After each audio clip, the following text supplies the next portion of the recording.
all doing in my room? Hi, everyone. Watch the Stanley Cup playoffs with Steve Dangle. It's me. I'm Steve Dangle. Click like, click subscribe. Tell all your friends. Ooh. You notice anything different about me? Huh? To put it into dad and uncle terms, oh, got my ears lowered. You ever had that one? My son turned 2 today. And like I don't care that it's game 4. I don't. We're not talking about that tonight. We're just talking about, am I obligated to like stare at the lawn and water it for way too long now? Like, do I need to, as he gets older, as he evolves, do I have to do the same thing? Do I have to look at fellow fathers when they walk into the room and say, "Oh, here comes trouble"? Oh, they'll let anyone in here. Do I have to do that? Well, they won't let anyone in the Stanley Cup final, because we have 2 amazing teams in the Stanley Cup final tonight. And before I tell you who's in the lineup for these 2 amazing teams in the Stanley Cup final, because there are changes, ladies and gentlemen, I should tell you where they will let anyone in. And that is shopsportsnet.store. That's called a transition, kids. If you go to shopsportsnet.store, you can get all sorts of stuff, like this collage of my face that I'm wearing just under my face. You can get Hat Picks merch, Dang It's merch, all sorts of stuff. Beer steins, coffee mugs. They also have 32 Thoughts stuff, but I don't get commission on those. You can still buy them, but I'm just saying. If it's 1 bite, it's biting. If it's 2 bites, it's eating. If you're a goaltender, tend the goal. Welcome to the Paddle Save Emporium. That could be good for a goalie friend of yours. We got toddler stuff. Oh, do I have so many toddler shirts that belong to, or came from shopsportsnet.store. The little guy wears my screaming face to daycare and scares all his friends. Shopsportsnet.store. Here are the lines. Palat, Stamkos, Kucherov as the top line for the Tampa Bay Lightning. Not a surprise. Kucherov, there was some doubt that he would play tonight if you've never watched the Lightning before. Like, he went down awkwardly towards the end of game 3. The Tampa Bay Lightning play hurt. It's their identity. It's what they do. It makes me wonder what on earth is wrong with Braden Point. Because he tried to come back, obviously couldn't go, so he's out of the lineup. Palat, Stamkos, Kucherov, and why not? They've, even though Tampa's losing 2-1 in the series, they've eaten the Avalanche up. Killorn, Cirelli, Hagel, no change. Colton, Paul, Perry. Nick Paul, by the way, I didn't think he was going to finish last game. Then he comes back, scores a goal, and he's playing in this game. Maroon, Belmar, and Riley Nash still in the lineup for Tampa.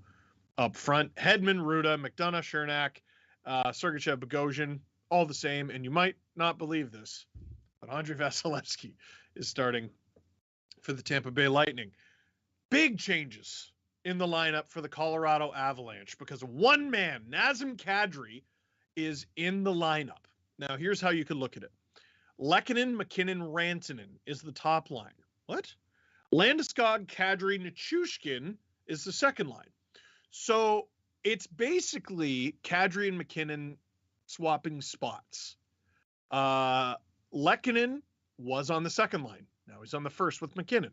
Rantanen was on the second line. Now he's on the first with McKinnon. Landeskog was on the top line. Now he's on the second line with Kadri. Nichushkin was on the top line. Now he's on the second line with Kadri. The way this works, I mean, could you put 2 wrong players with Nathan McKinnon? I don't think so.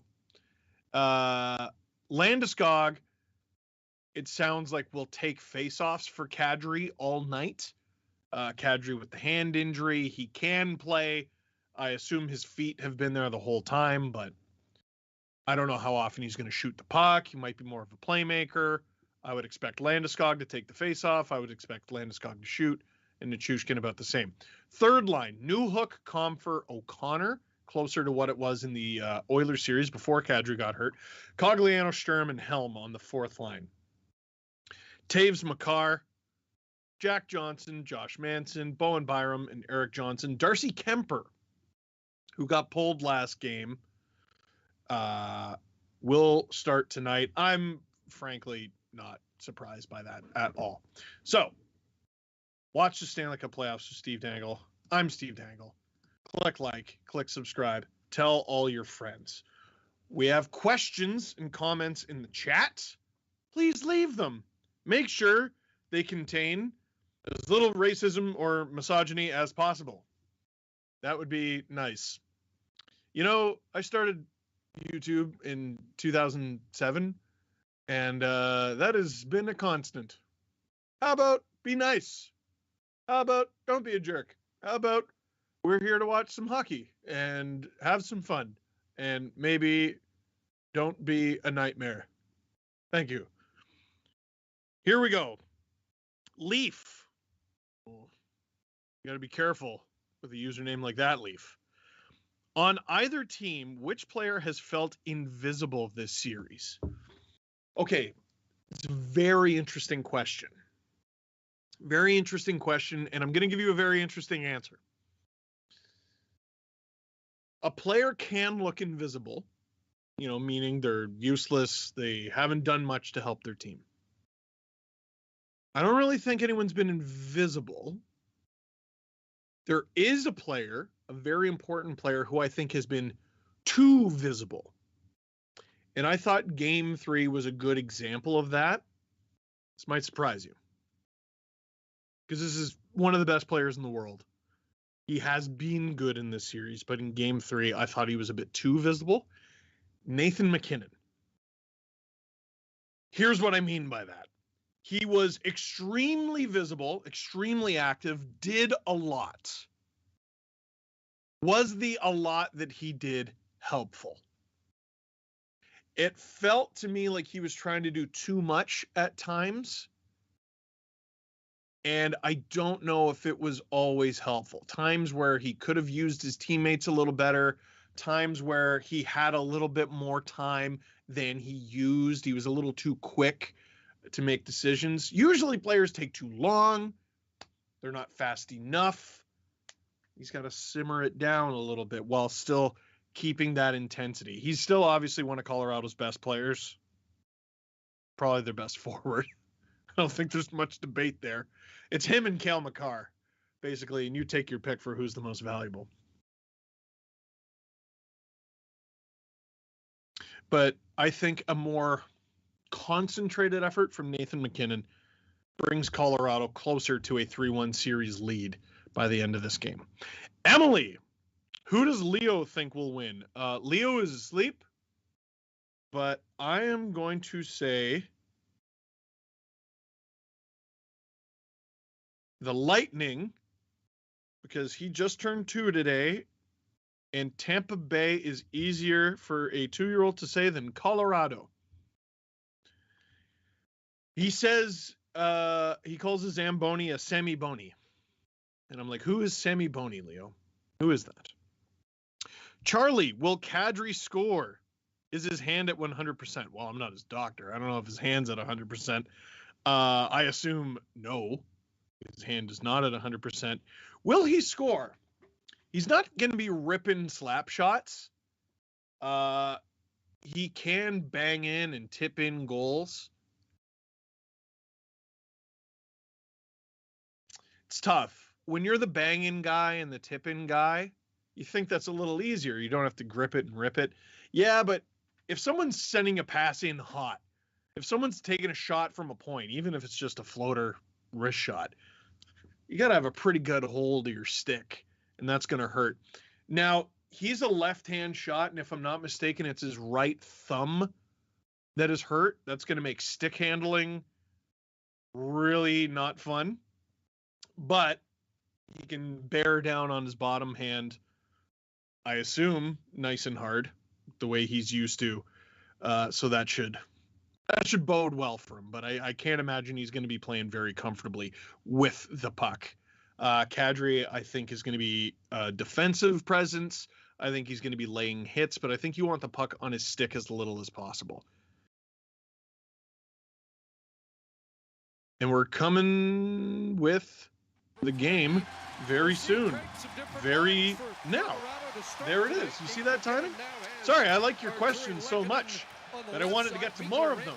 But no time for that. It is Game 4 of the 2022 Stanley Cup Final between the Colorado Avalanche and the Tampa Bay Lightning. This is in Tampa.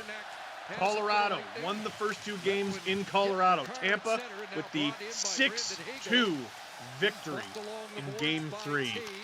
Colorado let Tampa back in the series, and it might be a problem as they almost go up 1-0 right away. Bang again. Kemper no mask. Tampa scores, and I'm thinking that's going to count, even though Kemper had no mask. Nightmarish start for the Colorado Avalanche as Anthony Cirelli fired up. 36 seconds bangs it home. Let's get another look at this. Barely over 30 seconds in. Why does this always seem to happen when I'm streaming games? Kemper, I mean, he's down and out. Avalanche not helping him a whole heck of a lot. Cirelli with the quick move to himself. Oh, the puck hit him right in the mask. That caused it to pop off. Kemper went for it anyway.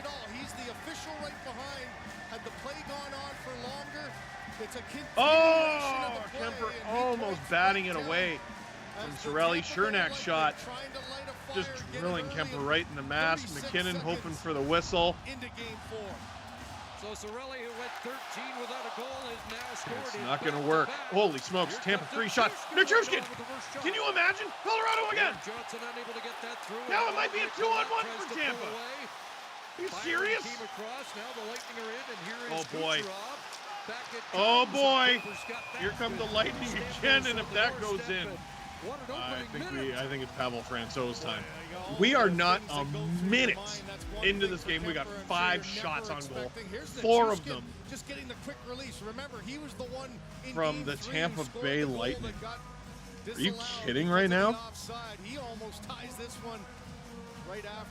Are you kidding right now?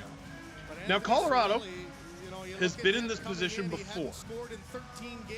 I don't remember if it was game 3 or 4. I think it was game 3. They allowed a goal in the first minute. It was about 30 seconds in.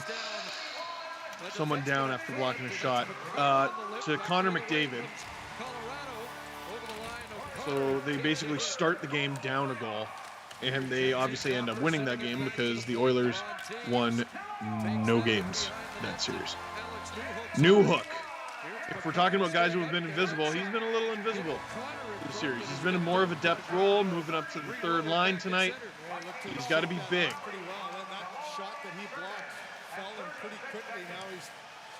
What a start to this game. Starting a game basically down 1-0 from puck drop. Staring down Andrei Vasilevsky at the other end. That's got to do something to you in terms of the mental game, in terms of morale. Josh Manson tries to throw it on. 4th line on the ice for the Avs. And the Lightning. Whoa! Just an overwhelming first shift for Tampa. Whoa, Darren Helm fakes the slapper. Throws it in deep.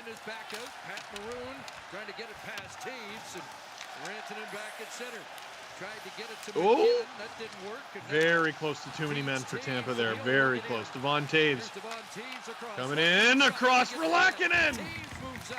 He'll try and center it, broken up by Hagel. Oh, Tampa's almost caught Colorado for an odd man rush a couple times, but here comes Rantanen. Tries to get it through Vasilevsky, doesn't work. Holy cow. This game ain't decaf. Lackinen to McKinnon. Oh, a lot of pressure being put on Cale Makar. He throws it on. The Lightning dump it.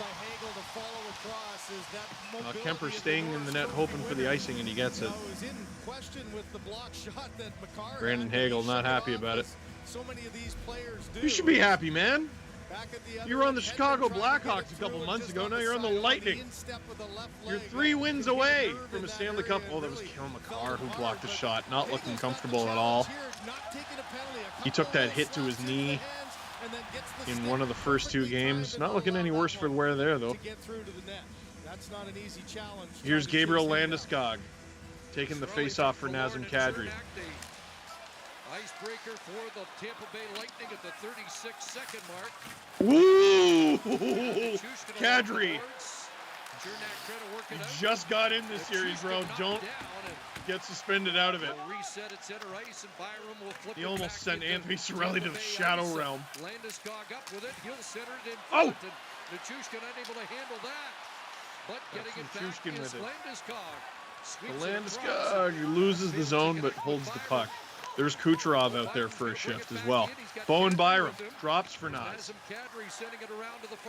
Let me tell you, as a Leaf fan, it's wild seeing Nazem Kadri in the Stanley Cup final. And he might score here. Oh, golden opportunity for Nazem Kadri. And now Victor Hedman ahead for Palat. This game ain't decaf at all. Kemper out to play it. Gives it to Devon Taves. Feeding it up ahead, and Avs. He's got in the Newhook feet. with him. Here's Newhook in. Oh, Newhook. In front of the net. Oh, he had Logan O'Connor there. Can't get it to him. Newhook looks for it again against Victor Hedman in behind. Since the that Lightning. disastrous first shift, the Avs have had the puck almost the whole time. Newhook to Taves. Hasn't added to a shot on goal, though. Off the skeet to His Palat. Avs keep missing. And Tampa dumped keeps it by blocking. Kucherov. Pretty good response, don't I you mean, think, Tampa's for the in a golden Avalanche after a position. first-minute goal against? Yeah, absolutely. Just Up 1-0, and Andrei Vasilevsky between the pipes. You can just play a real patient rope-a-dope game. Wait for Colorado to make a mistake. They've almost made two already since the first goal. Puck fed ahead at center, and Ross Colton will Didn't add up to send it anything, back down those into the things. Colorado zone. But keep at it. Kemper handed it off to Jack Johnson. Up at center, Eric Johnson swipes it down the ice, and that Offside. hitting somebody at the Tampa Bay bench. Well, the world's got to be moving pretty Let's fast get a for Nazem replay of Kadri Naz's here. In the handiwork last here. I couple of think weeks, this is this going to be that round, scoring you're chance skating off the down rebound. Stanley Cup final. Ooh! There's his first real test and Just chance, sails and it wide just a wide shot on the off that far side. rebound. Here's This is Newhook you to go Logan back to O'Connor. games 1 and 2 that Been a couple Colorado good did scoring effectively. chances for the That Avs, too. cross-crease pass gave Vasilevsky some problems. There's been some Neither of top-end them goals actually there, shots on so goal, though. there was another good chance That's this why time that to there get a in good the stick top by corner, the Lightning shots defender. counter, the dirty liar. From the face-off, That's why they go by missed shots, Byram block look shots, for McKinnon, and it bounces etc. down to Vasilevsky. Corsi, if you will. Chernak up the boards. Cirelli gets it back from Killorn. Tried to give it back on the give and go. Killorn comes up with it. What do we call that now? We used to just call it possession, but now we can actually measure possession. Oh, through traffic, Kemper stops it. By Byram. Bowen Byram, oh, stopped up. Watch the too many men. Trophy winner. Shifts gears. Cale works Makar. in, and On his own, ooh, puck tipped sent off it his to stick. Kucherov. 19 Stanley Who's Cup hungry? final points for The answer is Nikita Kucherov everybody. after a pair of points in game number 3. Jan Ruda throws it deep. Ooh, Kemper. Taves up, and Not there's fun Kadri having Nikita redlining Kucherov in. barreling down on you if you're a goalie. Goes Nichushkin against Hedman. going right up against Landeskog's Victor in deep. Hedman. Around it comes for Kadri. Works it back into the corner. Now Kadri with a chance. Nazem Kadri again. Bounced off Oh, Stamkos funny bounce and into the glove. into the glove of Vasilevsky, and it'll be an ozone draw for the So Avs. fast-paced start We're going to here in break? game 4. Sure, I believe you. Holy Second cow, what a is start. Anthony 1-0 Tampa. As we're 6 minutes in, apparently. Watch the Stanley Cup playoffs with Steve Dangle. I'm Steve Dangle. Click like, click subscribe. Tell all your friends.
Watch the Stanley Cup playoffs with Steve Dangle.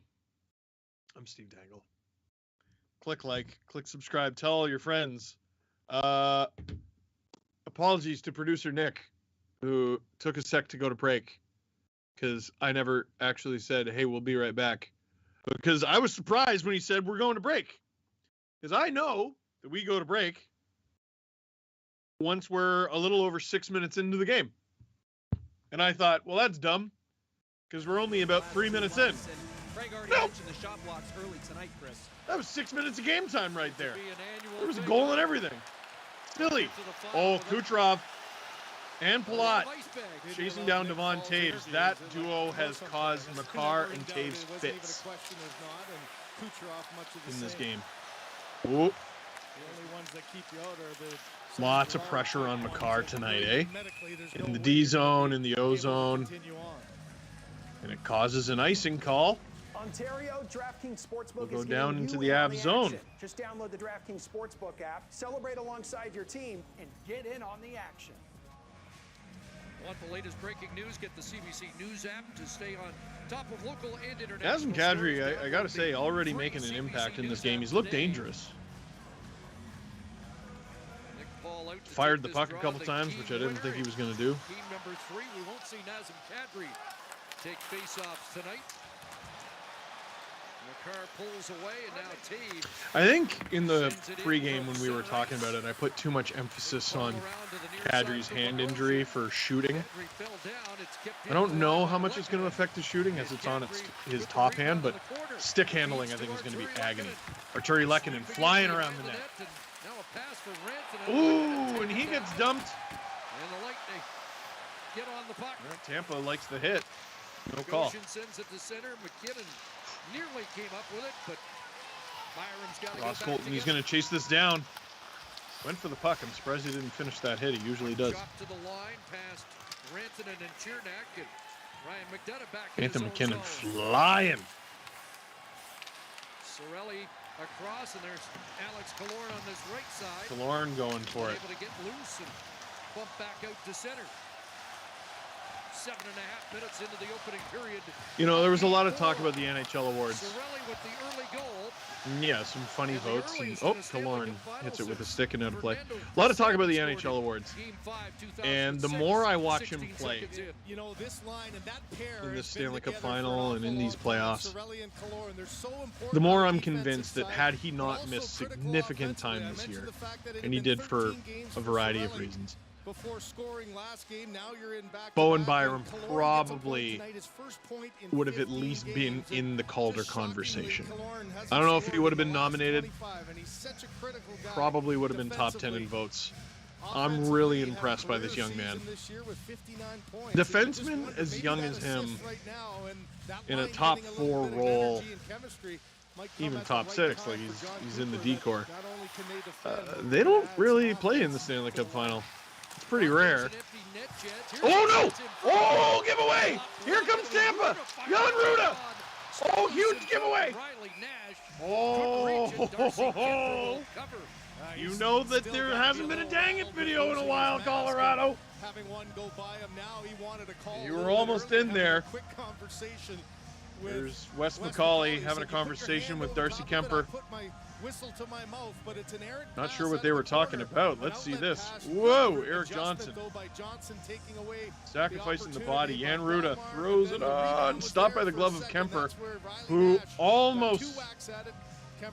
Well, he does cover the rebound, but it took him a few tries. I wonder if Kemper was complaining about getting his glove hacked at. First 2 wins for Colorado in this series. Darcy Kemper only called upon to make 36 saves combined in those 2 victories.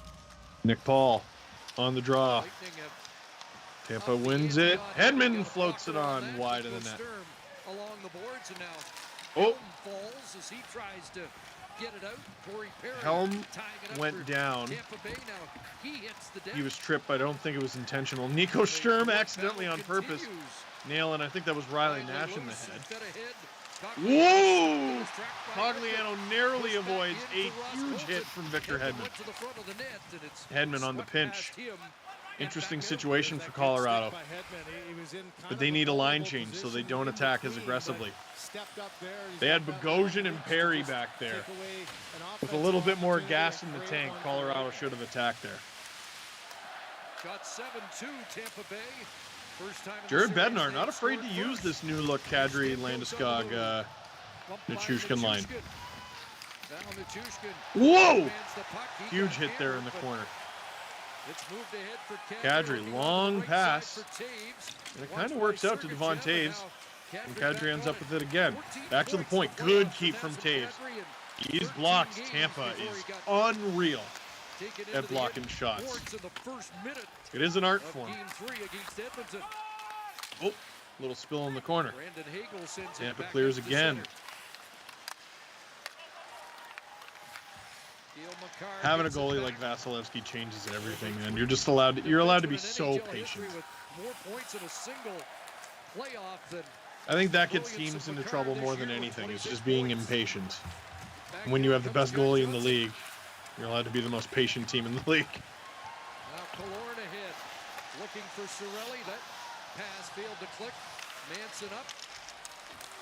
And Tampa's plan is to frustrate Colorado. And so far, I got to say, it looks like it's working. Shot 7-2. It doesn't really feel like it. Colorado's had their chances. But it shows you how good Tampa is at making Vasilevsky's life a little easier.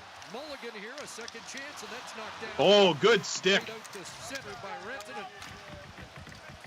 Kemper's played the puck a lot. Jack Johnson slows it down. Oh, man.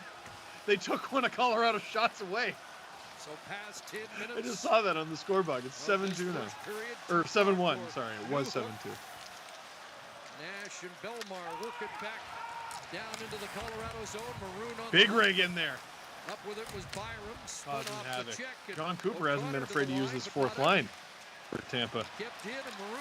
Are they still onside? Good for them. Good effort. Now onto the near side, Belmar back to Jan Ruda. Feels like Jack Johnson's been out there quite a while. Ooh, new hook. Good move. Might draw a penalty if he can't get a scoring chance. Good back pressure by Riley. No luck. To help out defensively. Colorado with it at the point. Ah, get away from that camera. Oh, I think that was a good stop from Vasilevsky. Second shot back. Byram can't hold the line. He'll at very least get it deep. Vasilevsky plays it. Chased by Logan O'Connor. Oh! Good chance for Colorado. Where is it? Back at the point. Josh Manson to Devon Taves. Sends it around behind the net. Nico Sturm had just come onto the ice. Manson will play it back along the board. Avs hold again. Picked up by Helm. And they lose the line. They'll have to recalculate and flip it back in, and Helm on the chase again. Got a hit as it comes off the stick to Taves. Back down into the Colorado zone. Yeah, if you're Jared Bednar, good game. We're 12 minutes in. The goal 36 seconds okay. in, but they've dug in and they've definitely. Oh, Nathan McKinnon picked off. Oh, almost a goal for Nick Paul. Another great chance for the Lightning. Patience. See what I mean? Scored in game 3. Here's Arturi Lehkonen. McKinnon going after it. Lehkonen unable to control, and Hagel's away. They've changed the shots. Oh, sticking out the knee a little bit. Shots are 8-1 in favor of the home Hagel side. to the point. Chernak throws it on again. It's out of play. You see what I mean? With Nathan McKinnon, I said it before the show. I didn't see the comment section, but I'm sure I got it ripped. He's doing a lot, man. Is the a lot he's doing helpful to his team? Colorado needs him.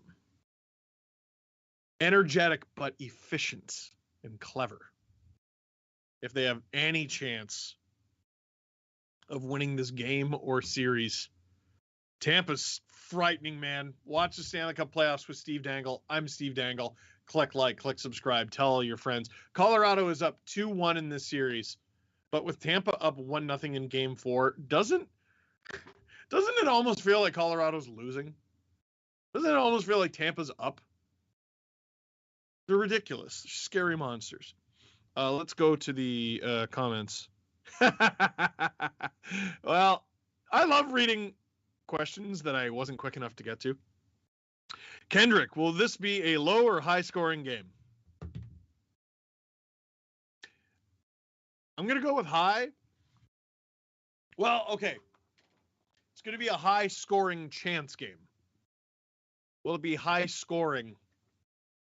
I don't know. Because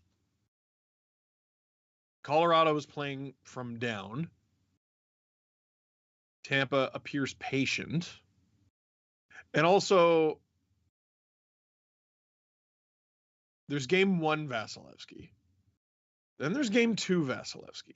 But then there's game 3 Vasilevsky. But then there's game 4 Vasilevsky. And the deeper this series goes, I tell you what, Colorado wins this game. I think they'll win the cup. Obviously, they're up 3-1. They lose. Even though you're going back to Colorado,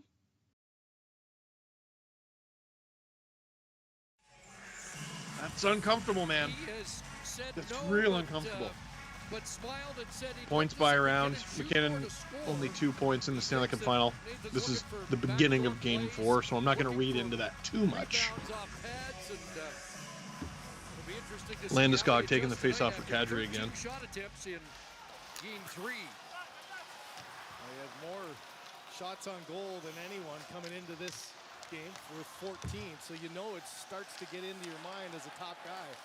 Landeskog drops it for Naz. Not afraid to shoot it. Nichushkin, sorry. I'm used to Lehkonen being on this line. Kadri on it again. Tried to play it in behind the net, and Andre Palat is there, and he'll flip it. I'm not sure what's going on with the score bug. There's no way the shots are 10-1. Nichushkin trying to work his way into the corner. Taves! Oh, I thought he took too long to shoot that.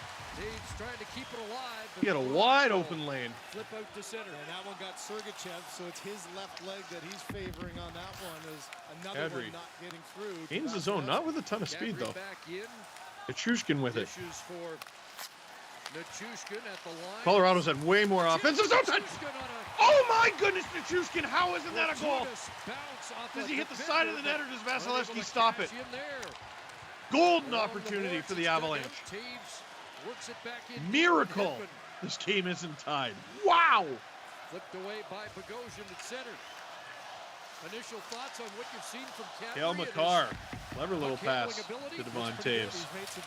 In goes Landeskog. Tentative at all. I mean, that's the one thing you always think. Can he play aggressively like he has to and like the way he always does? And early on, it's an icing call. For sure. I got to say, Sergachev has said another where I think Colorado is still missing personnel, it's great to get Kadri back. There's that Taves change. I feel like they missed the speed of Andre Burakovsky, especially against a team like Tampa. Here's that chance again. Nichushkin just doesn't really get the best whack at it, and that's an easy save for Vasilevsky. Yeah, Choo-Choo Train knows. We got Landeskog, McKinnon, and Rantanen for the ozone draw. Interesting. He's 5-1 now. Bednar loading up. We'll take a break and be right back. Whew. Watch Stanley Cup playoffs with Steve Dangle. I'm Steve Dangle. Click like, click subscribe. Tell all your friends. Because I heard a bunch of the illegal websites are down this evening. So, oh no. I guess you'll have to send them this link that won't give them viruses and steal their identity. I'm upset. Because our next question comes from the username Frosted Spaghetti.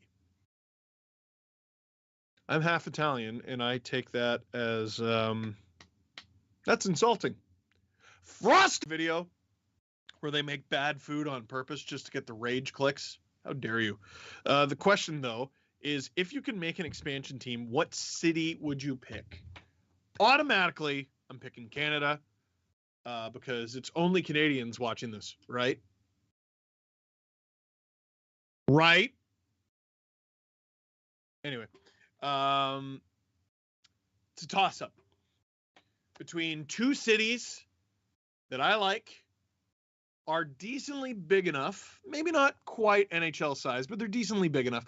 And these are two cities that I think are underrated in terms of Canada. The first is Halifax. They're a growing sports city. I believe they're getting a CFL team. It's just a really fun place. It's a fast-growing place in Canada. Most bars per capita in North America, I have read. Back in the series 2 nights ago, perhaps feeling some good luck with what he was wearing then.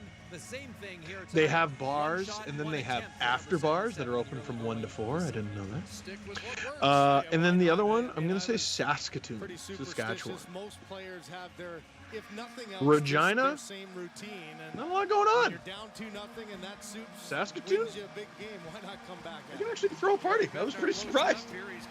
It was cool. I really wanted to see, I just wanted to see the Jets play there when that was rumored to be a thing this season. I just wanted to see what Saskatoon could do with NHL games. It is on. DraftKings Sportsbook is here so you can live bet hockey games. Download the app and place your bets now.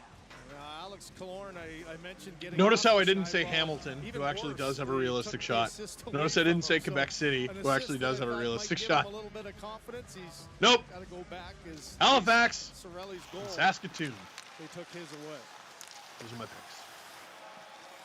5.5 to go here in this first period. Time flies when you're having fun. Dave seals the wall, but now Cirelli plays it ahead. Brandon Hagel. And we got a one-on-one here. Brandon Hagel. I believe that's Kel McCarr. Cycles it down and around for Killorn. You know who hasn't been enough of a factor offensively is Alex Killorn. Now Taves held on to late offside. What are you doing? Tampa touches it. They're going to call yeah, offside for sure. I wonder if that's going to go down to the Tampa zone because why? Why did you do that? Here's Nathan McKinnon. A look at some of his work. That's a good chance. Oh, is this the so if you're tuning in for the first time, I can't hear the play-by-play. Was that his 3-on-1 from last game? Because that was one of his plays where I was like, Nathan, that sucked. Like, you can take the shot. I just think, how often are you going to get a 3-on-1 against Tampa? And it sure felt like a wasted opportunity. 2 assists for McKinnon in this series. 5 to go here in the first period. McKinnon 14 shots in this cup final. It's going to eventually go in, is what everyone tells themselves when they're playing Vasilevsky. It's not always the case. Tampa breaking out with numbers. Stamkos with it. Rips. That's a great glove save from Darcy Kemper. The Avs let Stamkos get way too close, way too much time, way too much space. That is a clean look for one of the best shots in the league. And this line causing the Avs fits. They don't really have a good answer for it. Ew. That's a great save for Kemper. He's been getting crushed in certain pockets of Twitter. Remember that save. And remember that the shots are 11 to 2. Avs have had more ozone time, fine. I don't know what the shot attempts are at, fine. The Tampa's got far more shots on goal. Kemper did allow one in the first shift, but it was also the 4th shot of the shift. So that should tell you it might not have been his fault. Battle along the boards here. Tampa comes out with it. Ends up back on the sticks of Colorado again. But is that just the end of a long play or a little adjustment by Jared Bednar? Both go off. Puck turned over. Here's Helm. Colorado holds the line. Darren Helm blocked. Shot wide. Throws it around. Manson stepped into Maroon. Man. The puck back inside the Colorado not able to do anything Darren Helm had with it. Yeah, it was a bit of an impatient play from Byram. But it could be dangerous. Here comes Patrick Maroon. Little move, bang! Oh, Bogosian flubs it. He'll try it again. Throws it on anyway. Side of the net. Played back Riley to Nash Maroon, with it who at the covers point. for Bogosian in deep. And now Oh, funny bounce off the end boards. Colorado's got to adjust. Bowen Byram. Been out there a while. Good fourth line pressure here from the Lightning. Their fourth line does a great job at being a fourth line. Oh! I thought that was destined for the back of the net as Tampa tries to get one through traffic. Byram got to be exhausted. Here's Nash in front, stopped by Kemper. Save again. Penalty coming Newhook. up as Nash taken down. Tries to break it out. I think we're going to get a power play here. Going to be a Tampa Bay power play. Well, this Tampa fourth power line play.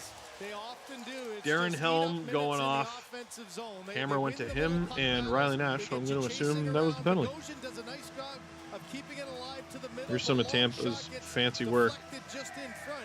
You know, the fourth line's not going to be out there for this power play, Now coming back at the end of the but they long earned shift, it. and the puck is gone. The shot's Ooh, been yeah, taken, it's a bit that's not a kind of cross directly check. from It ends behind up for being Darren called Helm. an interference call.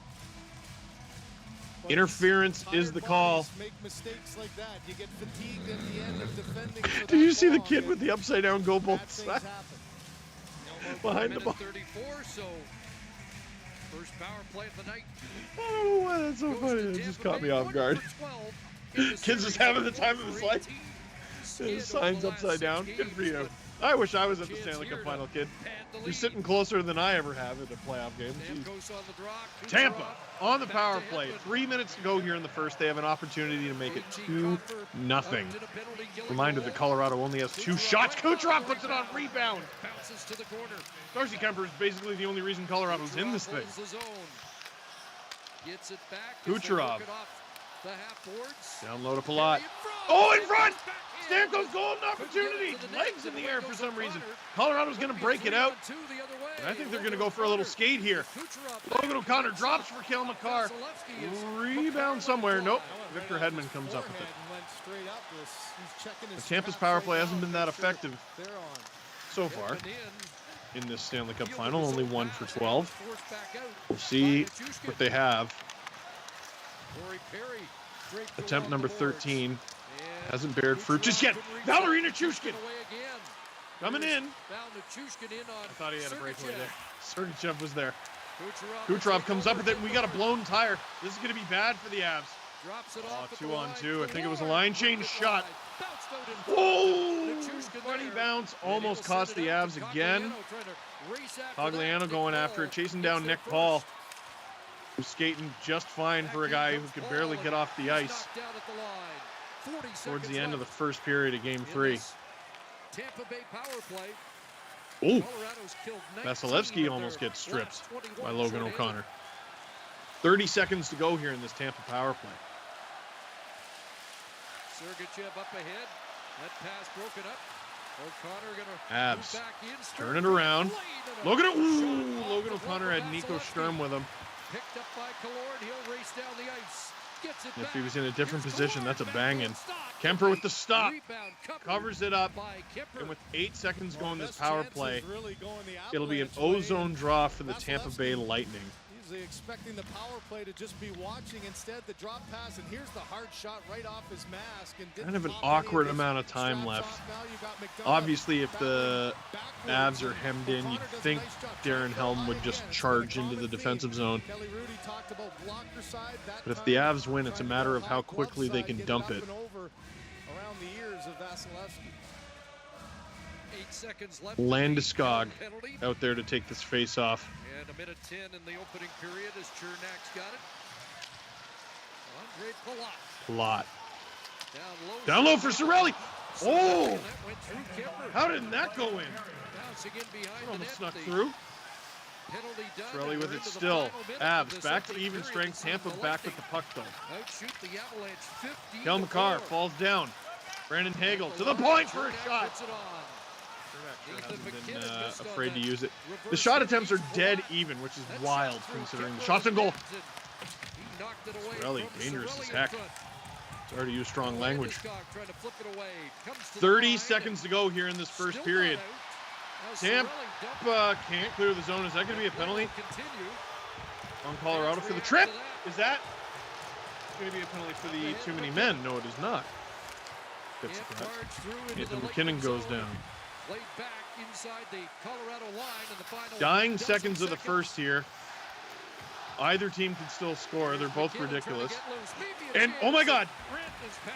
How good would that call have been? You robbed me! How dare you? After one period of play here in Game 4, those numbers almost don't even look real. Shot attempts, virtually even. Shots on goal, 17-4 for the Tampa Bay Lightning, but the only one that has gone in so far, oh, that's an amazing shot. Oshawa Generals captain Anthony Cirelli. I'm obligated to bring it up every time he is mentioned. Oshawa Generals captain Anthony Cirelli scores to put the Tampa Bay Lightning up 1-0. 4 shots on goal to 17. I don't think Jared Bednar is happy about that. Watch the Stanley Cup playoffs with Steve Dangle. I'm Steve Dangle. Click like, click subscribe, tell all your friends. James asked earlier in the period, can Kemper bounce back? He's the only reason this game is remotely close. Tampa's on pace for, like, quick maths, 55 shots, somewhere in the 50s. Not good. Why are you trying to get me into trouble, Winter? Winter said, excited about Matthews? ? It's cool. You know, he's the first Leaf to win the Hart Trophy since 1955. 14 years before the moon landing. And 12 years before the Leafs' last cup. Isn't that cool? Isn't that great? First Leaf to ever win the Ted Lindsay, a.k.a. Lester B. Pearson from back in the day. MVP as voted by the players. But he said it best. He'd rather be playing right now. You know? I had some discussions today on my podcast, like, is he the greatest Leaf of all time? And I think people forget how good Matt Sundin was and how good he was for as long as he was. Matthews, I'm not blaming it on Matthews, but the Leafs with Matthews have not won a playoff round. Forget a cup. They haven't won a playoff round. I think it's too early to call him the GOAT, if you will. Watch the Stanley Cup playoffs with Steve Dangle. I'm Steve Dangle. Click like, click subscribe. Tell all your friends. We have a first intermission feature for you. It's called Rising Tide. Obviously, yesterday, National Indigenous Day. It's a great feature. It's not necessarily regarding hockey, but sometimes I think it's good for a little change. It's hot outside. So why not get a load of this feature called Rising Tide that's about surfing. Enjoy. Everything depends on the ocean. Water is one of the sacred elements. There are 4 elements: fire, water, air, Mother Earth. And all 4 elements have to work together in order to sustain one tiny little life.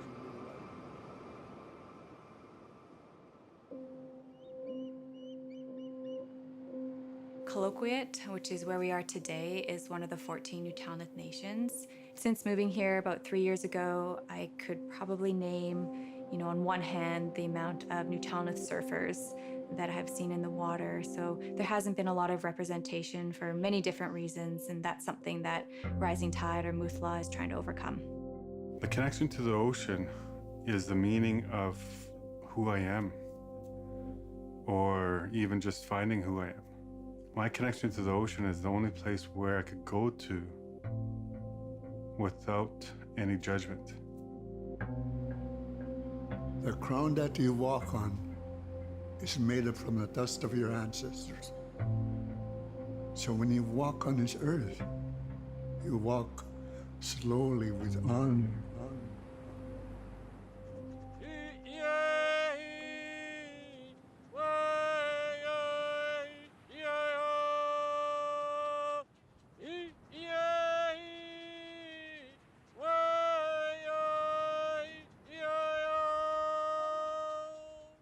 My dad, Bruce Frank, his co-host name is Luchnik. He started off with the chant. The chant is to protect us and make sure we're safe on the water. Our connection to the water is through our spirits. It cleanses our mind, body, and spirits at the same time. It refreshes our purpose and our being. I love to see the youth out on the water because it helps with that connection to Mother Earth and the ocean. The reason why I brought the feather down was because I want you guys to be aware of what's happening with your emotions. When you're connected to the water, it'll take care of you. It'll take care and allow you to keep the good inside, but also will wash away and take away that negativity or the bad. If you look at it, it's all roughy. But if you add some water to it, it brings everything together. It holds everything together. So when you come out, you'll start feeling like a whole person. As Coast people, as Native people, our relationship to the ocean is very strong. It's very spiritual. It's very sacred. It's a big part of who we are. In our language, our word for surfing is called sikinish. So it means you're riding. So yeah, that's why I love surfing, and I'm stoked to be here. Push up, bring her back leg up, chicken wing, and bring the front leg through, and send. Nice. It's always important to have that sacred connection. All the life sources that are in the ocean, there's a lot of things out there that is very, very powerful, of what our ancestors used to keep them so healthy and strong. To see them get out there and having just so much light and life in them, I mean, I think, I watch that and that gives me hope, right? And I think they don't have to experience, what I've experienced or, their parents or their grandparents, right? Hopefully they can remain this free. My favorite thing about surf school is swimming. I really love swimming. I like swimming through the water and it kind of heals me. I think it's important because we're connecting to the land, the water, and the water is much more powerful than you. But even being able to be in the water makes you strong. It brings that sense of safety, even though they're on the board and surfing. And learning how to surf, learning how to stand up, and learning to find themselves, or learning to find out who they are, or what they're meant to be. And it gives them the courage and strength that they need. For me as an Indigenous artist, I got into photography and storytelling because I really wanted to remove the stigma from us as Indigenous people.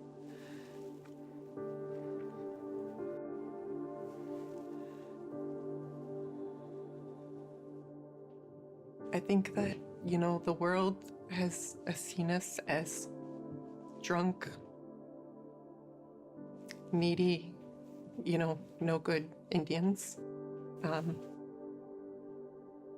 It's the only time the media comes is to tell our stories when something very tragic has happened in our communities. And so for me as a storyteller, it was I needed to show the world that we're not just our struggles, that we're so much more. What we are is what we teach.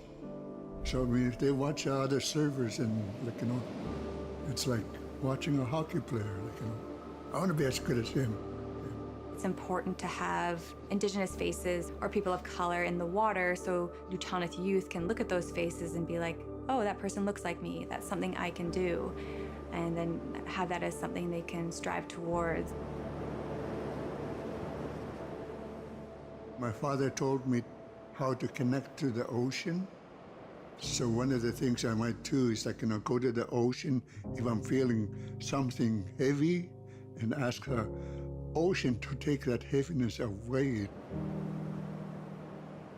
I always think about life like how the waves start off with a little curve and then sometimes it just goes back to flat. And so when that little curve is like that time your life is starting to get more good, and then it gets flat, and then it's boring, and then it goes up again, good, and then there's that time where everything just crushes and a lot of things go down. When everything goes down, the water, once it goes onto shore, it gets to become more calm, and then that's when you start to feel more peace. Rising tide signifies this whole rise as Indigenous people. It's not about being seen, it's about what you feel. If you've been wrong in your own head and in your own heart about who we are, that's what I want. More than just a square, we're more than one day a year. We're every day. There's this rise happening and it can't be stopped. It is unstoppable and it is beautiful, it's empowering.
Watch the Stanley Cup playoffs with Steve Dangle. I'm Steve Dangle. Click like, click subscribe, tell all your friends. If you're still watching this, congrats. You didn't get banned for being racist.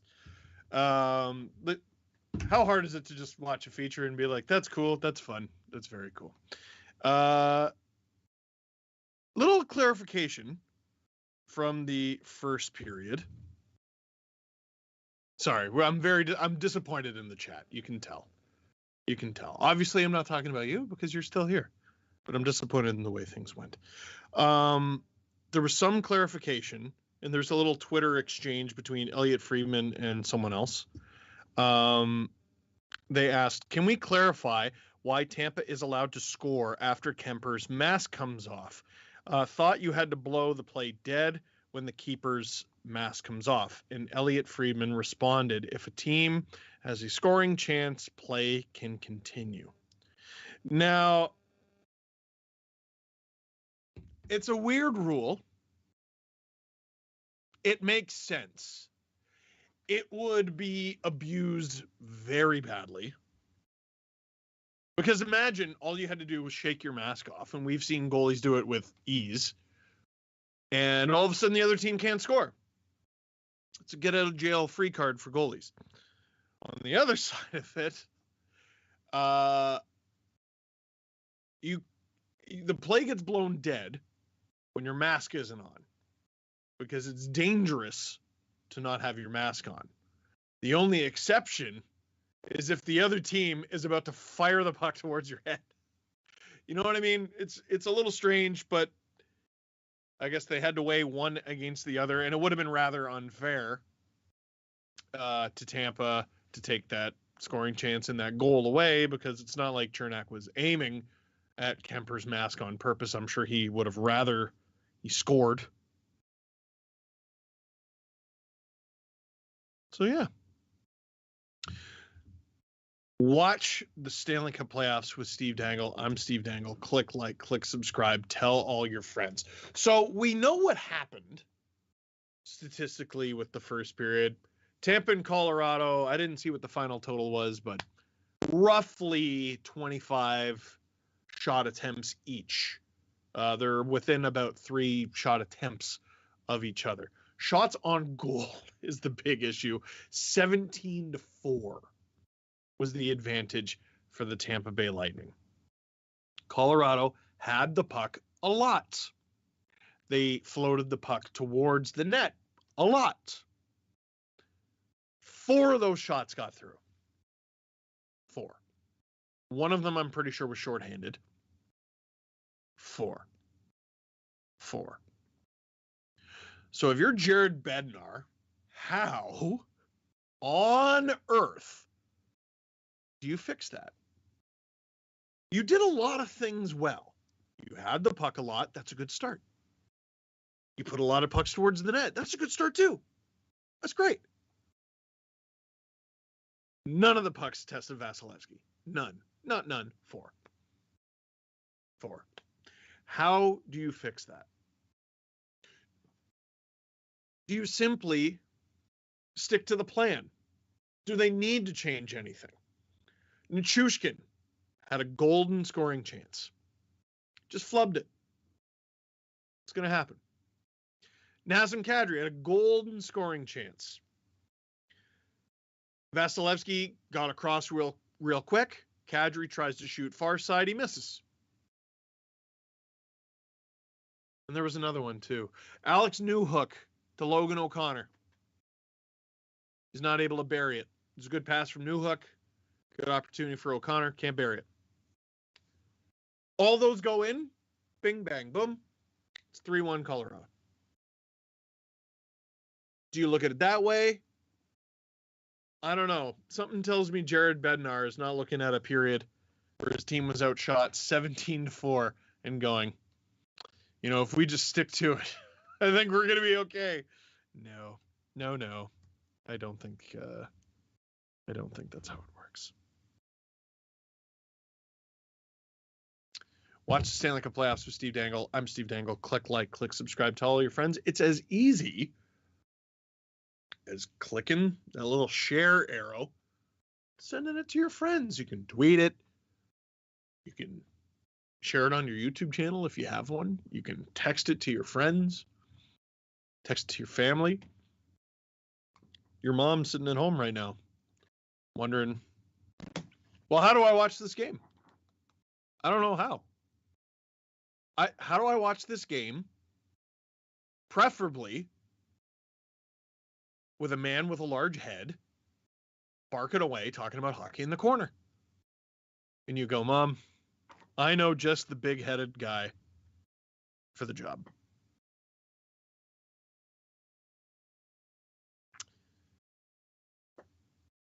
It's the little things. So my wife is from Scotland. She moved here in 1999. So she's been here a very long time. But she was 11 years old when she moved to Canada. She has the baby monitor. Froze there for a sec. She has the baby monitor right now for her son because I'm working. But I have to come get it once I'm done working. And she sent me a text just now. Also, you'll come get the monitor after the match, yeah? First of all, that sentence structure is very Scottish. Second of all, the match? The Stanley Cup Final hockey match? My love, my precious. How could you? Second period of this incredible match. Of the playoffs. Yeah, I guarantee you, match 4 we didn't get enough of the 2022 Stanley Cup final of matches between the Colorado Avalanche and the Tampa Bay Lightning. Tampa winning this game 1-0. If they win the game, series is tied. Colorado wins. They're 1 game away from the Cup. Quite the swing, wouldn't you say? In these playoffs prior to tonight. Tampa, smooth sailing so far. Picked off by Lehkonen. He asked before the game who needs, or who's been invisible. I don't know about invisible, but he needs to be more visible as Arturi Lehkonen. I need him to score more. I finally learned his name. I'm never gonna not be mad about calling him Mikko Lehtonen. Never gonna not be mad about that. Vasilevsky out to play it. Oh, 18-4. Oof. Eric Johnson stepped up on him. Kadri after it. And now Hedman sends it past Ruda. Kucherov back to help out. Defend on that, and it will slide to Vasilevsky. Bit of a clunky start to this period. Neither team really able to get anything going. Kucherov going into the corner with Eric Johnson. Flips it around. Tampa holds the line. Bogosian on. Whoa. Good opportunity for Tampa early. Into the middle, Eric Johnson over the line. Kadri on the left Valerie side. Nichushkin helps get it deep. Kadri works it back to the point. Colorado in the middle of the change, though. So Tampa, this is now a partial 2-on-1. Great diving block by Josh Manson. Where's the puck? It's on top of the net. Top of the cage. Oh, wow. Jack Johnson tries to get it deep. Mikhail Sergachev blocks him. Tries to keep it alive. Vasilevsky out of the net for the first, third time in 2 minutes. Tampa doing a real good job getting behind the Avs defense. God, one team needed to make offensive adjustments Jack Johnson at center, and away goes Newhook. in the first intermission, and it wasn't Tampa. But it looks like they have.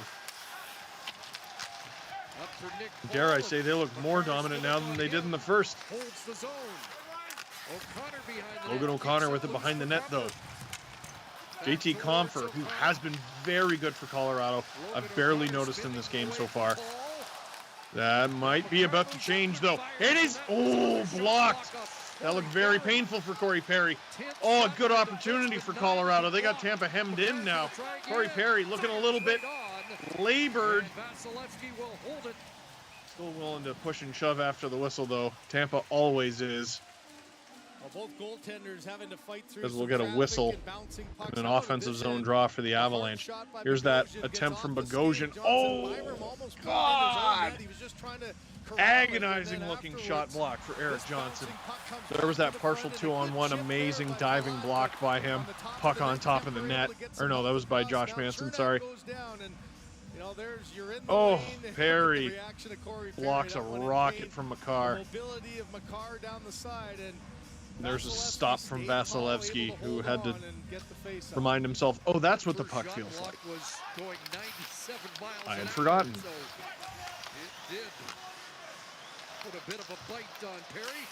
Rendon in front!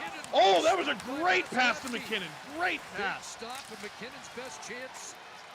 Wow, that happened fast. Best chance and maybe his best shot. There was no hesitation. Quick release. Tried to get it in the top half of the net. Back in. Oh!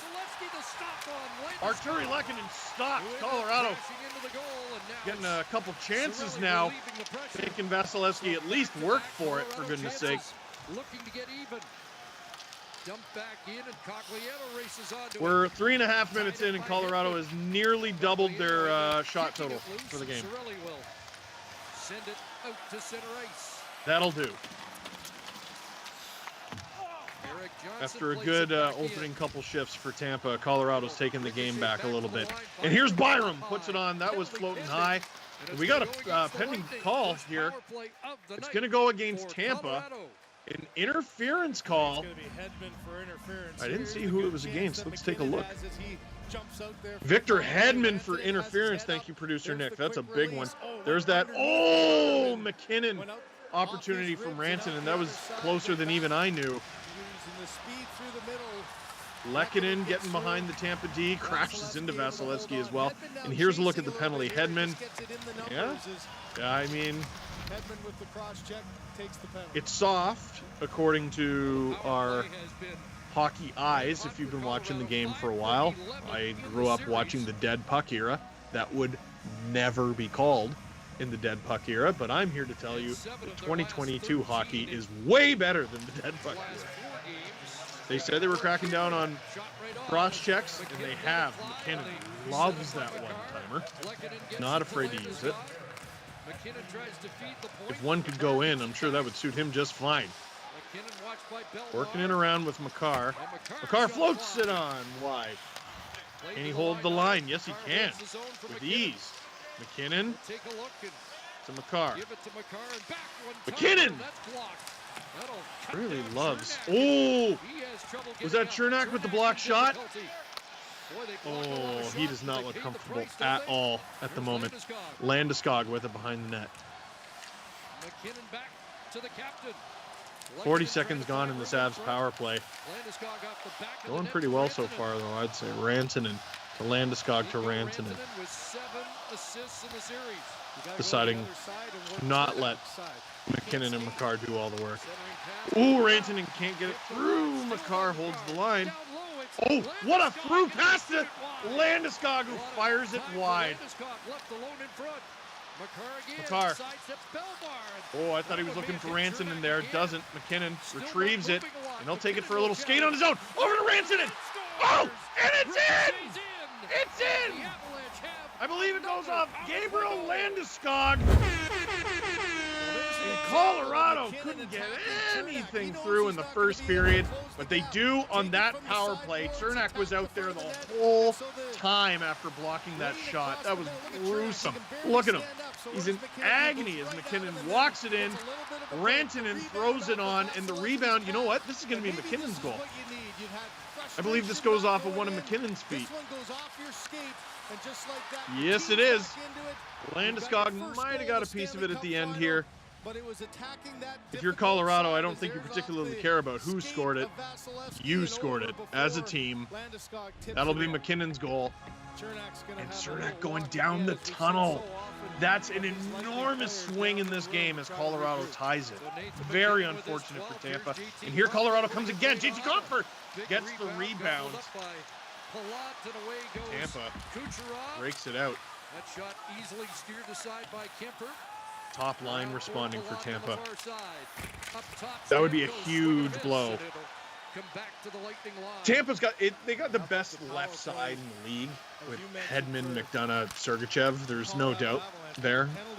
All three of those guys could probably be number one lefties on most teams. But Chernak, so good for Tampa. And this is a 3-on-2 for Colorado. Nichushkin. Oh, Byram pass is picked off, and now Tampa's going to go the other way. And they got numbers. This is a partial 3-on. It's a 2-on-1. Hedman. He wanted to score that. He was in the box for that goal. And he drew a penalty as well. I think the ref was looking at Bowen Byram on that one. Byram got caught on the pinch. Coming back, ends up taking the call. What a turn of events. Colorado ties the game at 1 on the power play, but now they're about to head to the penalty kill. Tampa with a chance to take that lead back. Watch the Stanley Cup playoffs with Steve Dangle. I'm Steve Dangle and running out of breath. Click like, click subscribe, tell all your friends. We'll be right back.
Watch the Stanley Cup playoffs with Steve Dangle. I'm Steve Dangle. Click like, click subscribe. Tell all your friends. Any Flames fans in here? Any fans of the Calgary Flames? A tweet from Audie James on Twitter. I don't know, man. The league could easily call that a kicking motion. Out of that pile was pointing at McKinnon as to it's yours right now. No, they cannot. How dare you? Nathan McKinnon, the man who I said was doing too much. Stands in front and has, well, skates in front and has the puck go off. Looking for that spark. Hockey, everybody. And nothing better than getting your first Stanley Cup final. The game is tied. I don't care what the scoreboard says. An answer on the power play. They had 2 shots. And now Tampa power play of the game. Here's Stamkos letting is on the power play, looking to regain the lead. That is I can't help but stare at that. It is not 1-0 right now. Shot! Cleared by Cogliano. John Cogliano coming back to the front of the net. And just, you know the shot's coming from the going side. to be so distracting until they fix it. Oh, Kucherov. Kucherov, one of the few players in the league who's almost more dangerous slow than he is fast. Victor Hedman with 102 Stanley Cup playoff points in 102 games. Here's Palat. Oh! Makar was down and Tampa had him dead to rights. Not a great position to be in, but it worked out. Tampa power play. Oh, Stamkos almost gets it in the Stamkos spot, but Colorado will clear it as this penalty is half over. Long change for the Avs. Not fun. Back in they come, and it's Kucherov with it. Centers it. Oh, great opportunity in front for the Tampa Bay Lightning. The best time to take a penalty was never. The worst time to take it is in the second period because of that long change. Oh, what a play from Kucherov. Stamkos can't quite get it. Oh, he tries it again. Oh, Hedman holds the line. Very unfortunate for Colorado. Less than 30 seconds for them to kill. Gotta feel like an eternity with this murderer's row of players out there. Oh! Corey Perry backs Kemper onto the line, but he covers it up. 16 seconds to go here on this Tampa power play, and it's finally 1-1 on the score bug, which is the biggest development so far. Kucherov is a monster. He's so terrifying on this Tampa power play. He can do the one-time bomb. He can do the fake one-time bomb into the bumper shot attempt. He can do the fake one-time bomb into the Stamkos real bomb. Stamkos could fake the Stamkos bomb and then throw it into the slot. They could decide none of this is working and then just throw it to Victor Hedman at the point. Terrifying. Colorado blocks it. 10 seconds to go here. Tampa with maybe enough time to gain the zone. JT Compher, though, great work. Great pressure, and that'll do it. Colorado kills it off. Huge kill for them. And now they got to work to get that momentum back. Kemper clears the zone on his own, gets it right to Compher. That's a great pass. Oh, in the slot to Landeskog. Back to Eric Johnson, a backhand deep. Mikko Rantanen behind the net. Again, Colorado ties the game. They had momentum. Byram takes the penalty. Tampa comes close. Doesn't get the lead back. We all have our idea. But Tampa, at very least, with some things to build off of. PartyCasino.fun. So they got to keep Colorado from continuing to feel good about themselves. Watch the Stanley Cup playoffs with Steve Dangle. I'm Steve Dangle, I think. It's been a lot. Click like, click subscribe. Tell all your friends.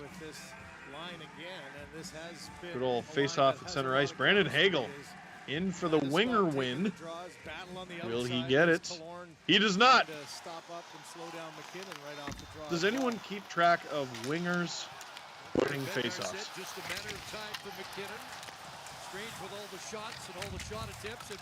If you win X amount, you are no longer considered a winger. Too bad.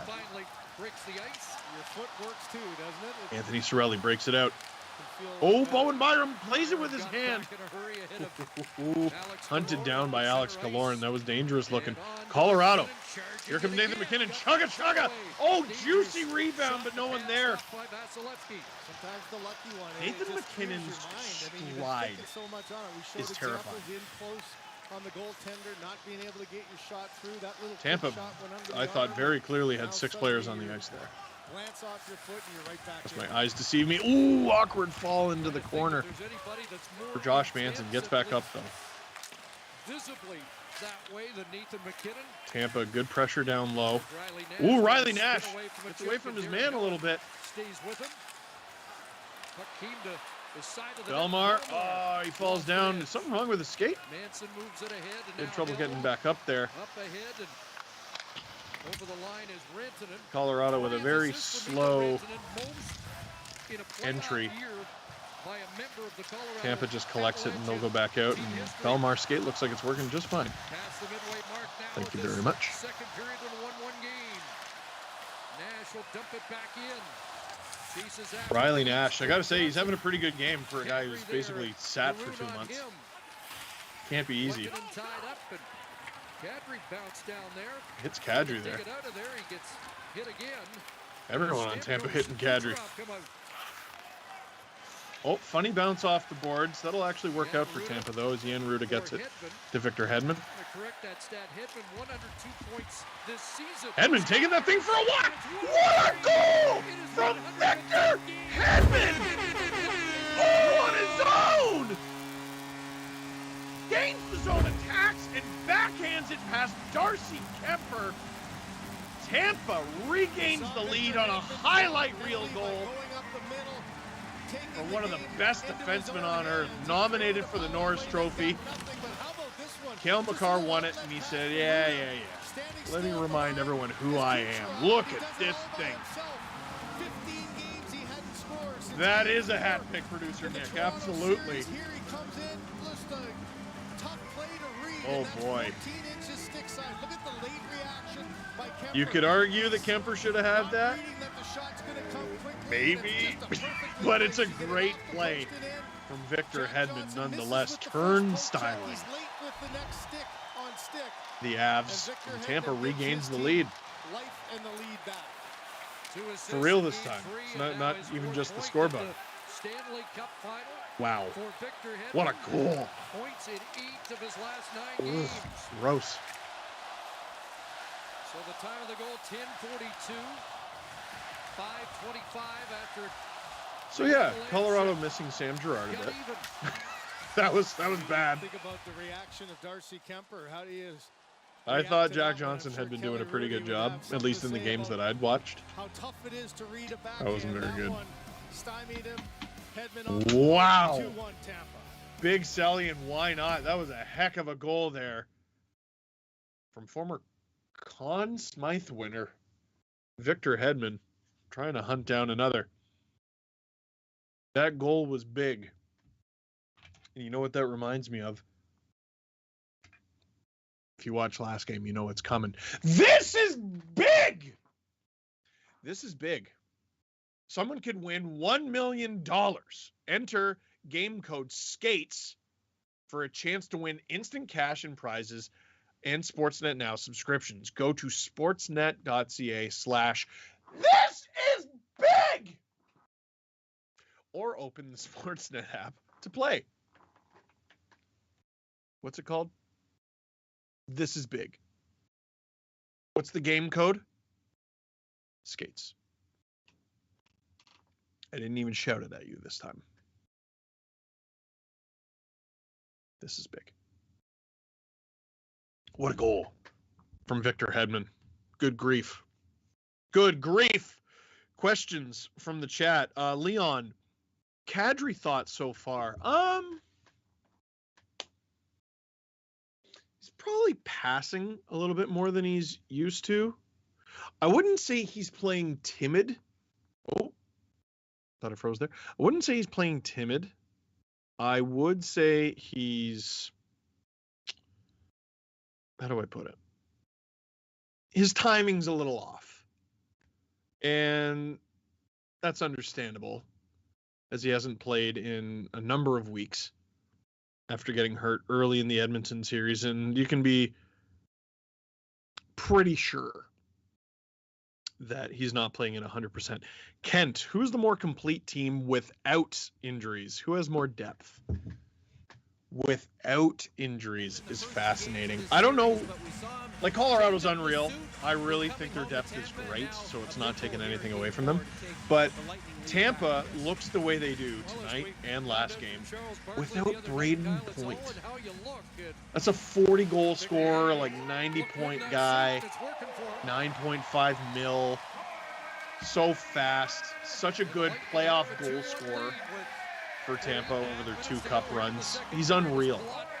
Drops it back down into Colorado ice. So for Tampa to look as good as they do, while Kucherov's playing hurt, while Nick Paul is probably playing hurt, Lord knows who else playing hurt, and Braden Point not even in the lineup. Ew! From Landeskog! What a move! Oh! Colorado's still with it! We got a whistle. I assume a penalty? I think on Stamkos. Okay, he shook his head. Hooking on Stamkos. He didn't shake his head because they're getting a power play. Goodness.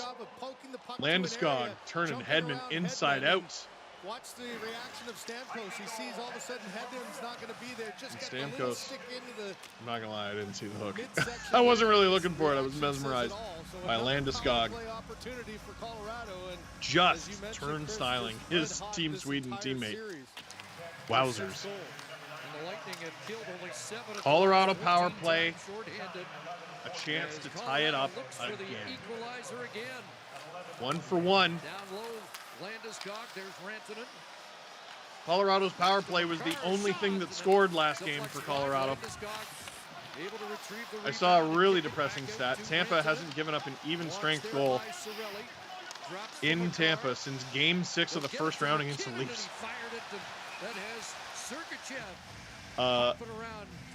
For those of you at home, they played 4 games against Florida. 2 of them were in Tampa. Oh, that was painful. Oh, invest in good equipment, kids. And also the Rangers series. So Tampa, pretty hard to beat 5-on-5 at home. Colorado wins that face-off. Ooh, Landeskog wanted that. I mean, not Landeskog, the other 90 guy. Rantanen. Yeah, that's it. Makar sends it down low. Ooh, bit of a fan there from Rantanen. It works out, though. Makar has it again. It's in the corner. Landeskog back to Makar. McKinnon hasn't touched it a whole lot on this power play. Not so far. Ooh, nearly a breakaway for Killorn. Gil Makar gets to it first, and Tampa is going to get... No, maybe not. I thought fresh bodies. Not able to. Good stuff at the blue line. Colorado fighting to keep it onside. Still fighting. Oh, and it works out. Oh, what a battle! Rebound in front! Oh, Vasilevsky, that was juicy. As Kadri is now on the ice. Makar, drag, still in the slot. Like 1-on-4 right now. Someone go in and help him, for goodness sake. McKinnon with it, switching sides. Kadri taking over McKinnon's spot. Oh, never mind, McKinnon's back. Whoa! Oh my goodness, what a move! That would have been a hat pick. McKinnon's doing a lot, but it was effective. Wham! Where is it? Right in the bread basket for Andrei Vasilevsky, as this power play is almost over for the Avalanche. No shortage of chances, but Tampa equal to it. Wow, wow, wow. There's Makar. This was the juicy rebound, and no Av was there. Oh, real close. Good shot block from McDonough. They could easily be called the Tampa Bay Ice Packs. Like, I don't know how a lot of these guys are standing. Chernak is... Almost every member of the Tampa Bay Lightning is agony to watch. I remember last round, watching Leon Draisaitl hobble off after basically every shift. And that's pretty much the entire roster. Vasilevsky gloves that shot. Penalty killed for the Tampa Bay Lightning. The most important penalty kill until the next one. And now Colorado leading Tampa pretty significantly in shot attempts.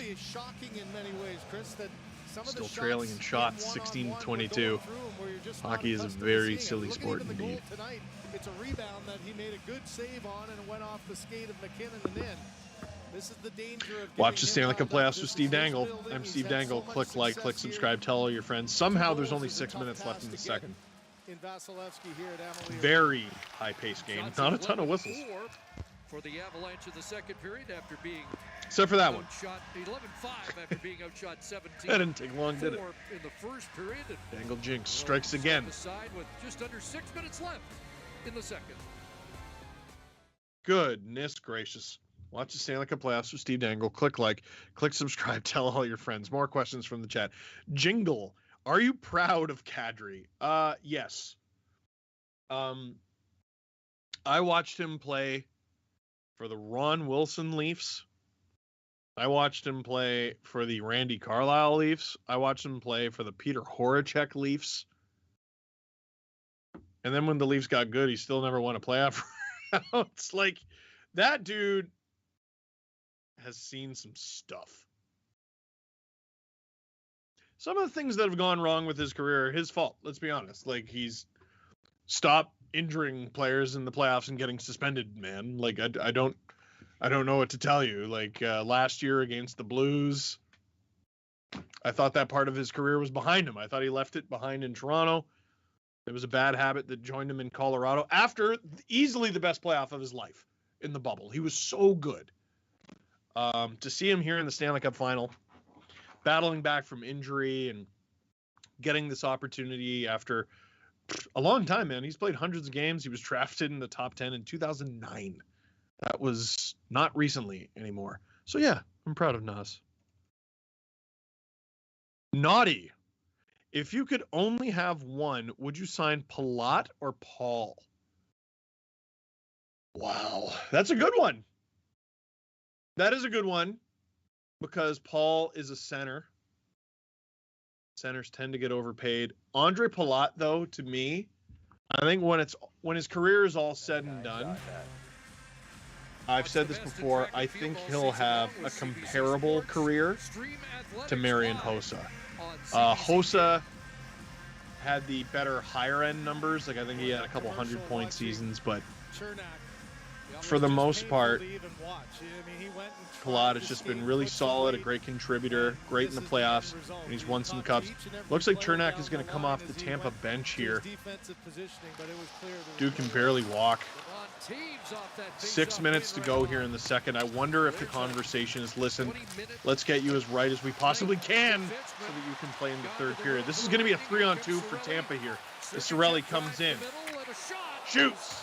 Wide. Might have glanced off the shoulder of Kipper and out of play. Did that go out of play? I think it did. Well, one of the Cirelli disappointed. Yes, it did. Guys just maybe publicly, but not to his Let's get another look at Chernak. Oh, just the inside of that gruesome shot block. Trying to skate it off. This was the television commercial. He just I don't know how you skate off getting drilled. The end result is no way. So you're down to 5D with trying to read lips here. I don't know. It's Tampa. Like, yes. I don't know who that was for Colorado, but he did not like that face-off at all. He didn't even move. If I know Tampa, just following their trends, I think Chernak will be back.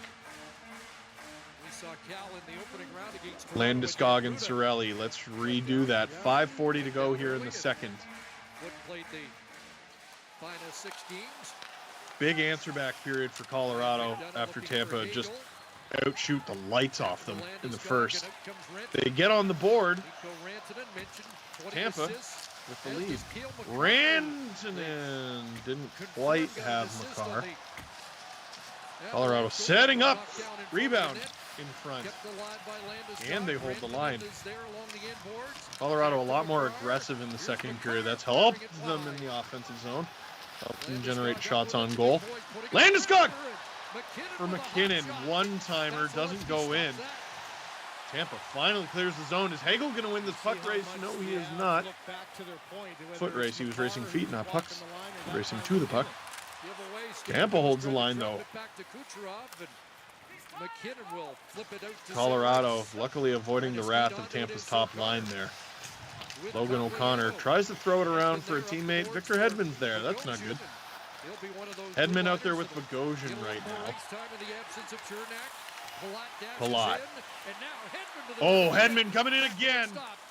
Why not? Close one, but Kemper shuts the door. Hedman feeling himself, and why not? Wouldn't you? Yeah, he thought about going for that backhander again. He was +3 with 2 assists, and here he's just looking more like mind games there. A little bit more jump in his stride. There's a great read of coming. Wonder how many guys in the NHL go boom. That's basically what Victor Hedman did. He knew he wasn't going to be able to get a backhander on me. He went, ah! Who remembers the wrestler, the Boogeyman, who had the worms in his mouth? I'm the Boogeyman, and I'm coming to get you. He was terrifying. I didn't like him. In the Avalanche zone. But he was kind of cool at the same time. Tampa with it. Little ozone time here for the top line. Where'd it go? Never mind. Not in the ozone anymore. A little over 4 minutes to go here in the second period. 2-1 Tampa. Watch the Stanley Cup playoffs with Steve Dangle. I'm Steve Dangle. Click like, click subscribe, tell all your friends. Zach Bogosian getting a little bump in ice time here with the absence of Eric Chernak. Kadri keeps the puck and gains the zone, drops it back to the point. Josh Manson gets it in deep. Arturi Lehkonen in front of the net. Loose puck. Oh, great keep there from Josh Manson. Valerie Nichushkin throws it on. Getting lots of whacks at it here. Tampa, they're just in front of everything. Able to swing away from Kucherov, who goes off. Good footwork from Cale Makar there. Puck poked off his stick, though. That's a minute 40 for Hedman, too, and that's a tough place to stand up on a guy like Makar. Third line shift here. Newhook loses the puck. Now Belmar back the other way. Belmar. Well, you don't want this fourth line getting in deep. It's not a fun time. Josh Manson almost scores on his own net. He was looking for a car. Why not? Who couldn't use a car? He was looking for a call there. He sort of stopped skating. Not the greatest strategy against the Tampa Bay Lightning. Oh my gosh. Out of nowhere comes Belmar. Even surprised the cameraman.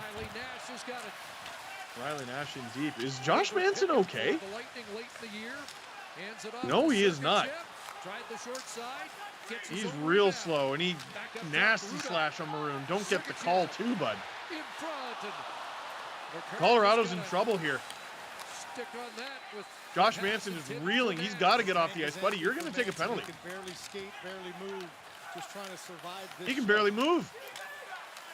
And the pressure continues. Oh, this is bad news for Colorado. Tampa has got to get new personnel on the ice. Cirelli's out there. Alex Killorn steps in. Newhook skating after it. And he's leaned on by Cirelli.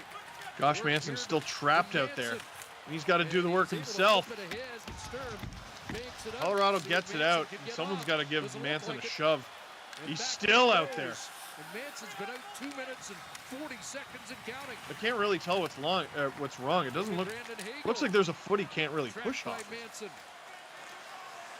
Hagel to the middle. Hagel with it. Skating circles around the Avs. He's got to get off the ice, man.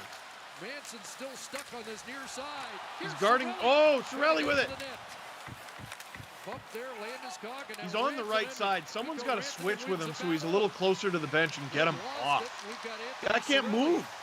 kind of an important part of hockey. Offside as he was caught. As we mercifully get a whistle, and oh no, Anthony Cirelli going off for Tampa. What happened there? Oh, just bodies everywhere. That was an eternal shift for Josh Manson. What happened to Cirelli? Gets hit into the boards. Rocked into the boards by Devon Taves. Oh, I think he got skate. Oh no! It's a skate up in his arm. Watch as he gets hit here by Devon Taves as he falls down. Oh no! Wow. Well, you can see his reaction. See if it's a skate or it's his maybe. Yeah, it might have been skate. I was looking for an Avalanche, but that reaction just is immediate there as he grabbed it. Didn't look like it had anything to do with the collision with the boards. Away goes Stamkos with speed. Rides his man to the boards. By the way, that was a 3-minute and 11-second shift for Josh Manson. McKinnon to work. Got Devon Taves with him. Knocked off stride as he plays it in behind the net. Here in the final minute of the second period. Cirelli in the first, McKinnon and Hedman have traded second period. Apologies there, folks. We had a technical issue, but that was terrifying there for Anthony Cirelli. You can see the fear in his eyes right away. Hopefully he'll be okay. Whoa, for Vasilevsky. But instead, it'll be a face-off down in the... As the Avs will get an ozone draw here. Sorry, I'm thrown off. I was paying attention to the injured Josh Manson that whole shift. Cirelli, he got a skate. Yeah, the skate came up. You can see Killorn skate. Oh no, Alex Killorn, I think it was. And you hope it's nothing too serious, but his basically just immediate.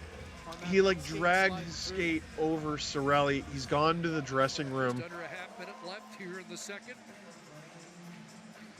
And pray he's okay. Those skate injuries, man, those are terrifying. Sometimes the player just gets scared. It ends up not really being anything, but you always err on the side of caution with things like that. Dying seconds here of the second period. Oh, Nathan McKinnon, errant pass. Perry's just going to roll it in and kill the period. Lightning mercifully just send it in deep. Oh, Brendan! Ross Colton, sorry. Right as the period expires. What a turn of events that would have been. Colorado with an enormous answer back period. And it's still not enough. Only enough to tie it temporarily. Then Victor Hedman flies in solo effort on the backhand. In Tampa, up 2-1. Saw Killorn there in the tunnel just as we were going to break. Not sure if he was maybe checking in on a teammate. No idea who's going to be left to play the third period. Josh Manson looked injured. Cernak left the game earlier. And now Cirelli left the game. That is a huge turn of events for both teams, and obviously paramount. You just hope the players are okay. Your intermission, mentioned it earlier. NHL awards were yesterday. Austin Matthews won the Hart Trophy as the NHL's MVP. He also won the Ted Lindsay. So for your intermission entertainment, here are Austin Matthews' top 10 plays from this past season. Enjoy. Austin Matthews has tied the game. When you're that elite, there's your finish. And that would have been a good opportunity. He's coming again. Austin Matthews scores! Number 58 for number 34. Dauphin along the wall, can't get the puck in deep. Bunting picks it up and just lays it out for Matthews, who's coming up the ice with all kinds of speed. We heard the studio talking about it in particular, how he works himself from the neutral zone, building up all kinds of speed coming into the zone. Montembeault just coming into the game for Allen, hasn't had a lot of warm-up. Russ nearly knocked that down, but TJ Brody's got Matthews on a break to tie the goal record, and he scores! And Austin Matthews is tied for the league lead in goals, 21 seconds in. This is Matthews just reading that they're turning the puck over down low. Watch him take off. A good heads-up play by Brody coming in, and look at the puck movement. First shot of the game for Tristan Jarry. You've got full speed of Matthews, and he takes it from his backhand and about 3 feet across with a quick release. Almost an impossible save to make. What a great set of hands. His hot streak continues. Tied for the league now with 33. Around it goes to the far side for Marner to Bunting. For Matthews. And Marner scores! What a blast! Mitch Marner. He's had a rough night on the power play. He missed one in close in the first period on a nice pass play with Matthews, but he makes no mistake on this one. What a saucer pass from Matthews right into the wheelhouse. He doesn't have to dust it off one bit. All he has to do is let it go. Bunting on the forecheck, the nice little saucer. And you're pulling it out of the back of the net. So Bunting takes the rookie scoring lead with that assist, playing in his 82nd game tonight. So here's Matthews, swings in front, scores! First to 40 is Austin Matthews, and it's 3-0 Toronto. Back-to-back shifts, this line has scored, and you saw Marner continue his hot streak. You know in the back of your mind, it's a team game, but you also have some individual accomplishments, and look at that.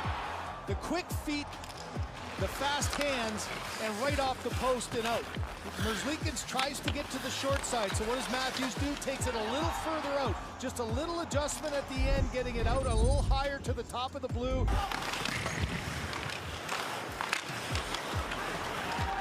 Never guessed that both of these teams have been struggling to defend here over the last couple of weeks. Marner centers, Matthews scores his second of the night, and the Leafs have their first lead. Minnesota Wild wasn't able to connect on the passes, weren't able to really get a clean breakout. And Duhaime has the puck, clear possession, but look at Matthews, back checking, strips the puck, has the patience, and then explodes by Kulikov to put the tap in back door on a gorgeous little feed, and the patience to slide it under the outstretched stick of Merrill. But I mean, he scores and it's just like blank on his face. I'm like, man, if you get 36 goals in the NHL, you think you'd be putting a smile on your face. Now Sheahan out to center. At the line. Counterattack, Toronto. Marner, Bunting. Matthews is in front. There he is. He scores!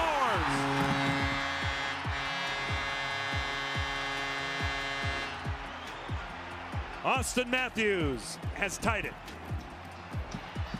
This time, he doesn't miss. Coming into the zone again, unchallenged. Grubauer bites on the one angle, but Matthews changes direction, changes where the puck is on his stick so quickly, and tucks it past Grubauer off the backhand.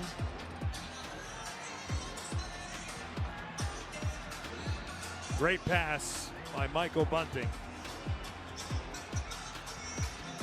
And when you're that elite, there's your finish.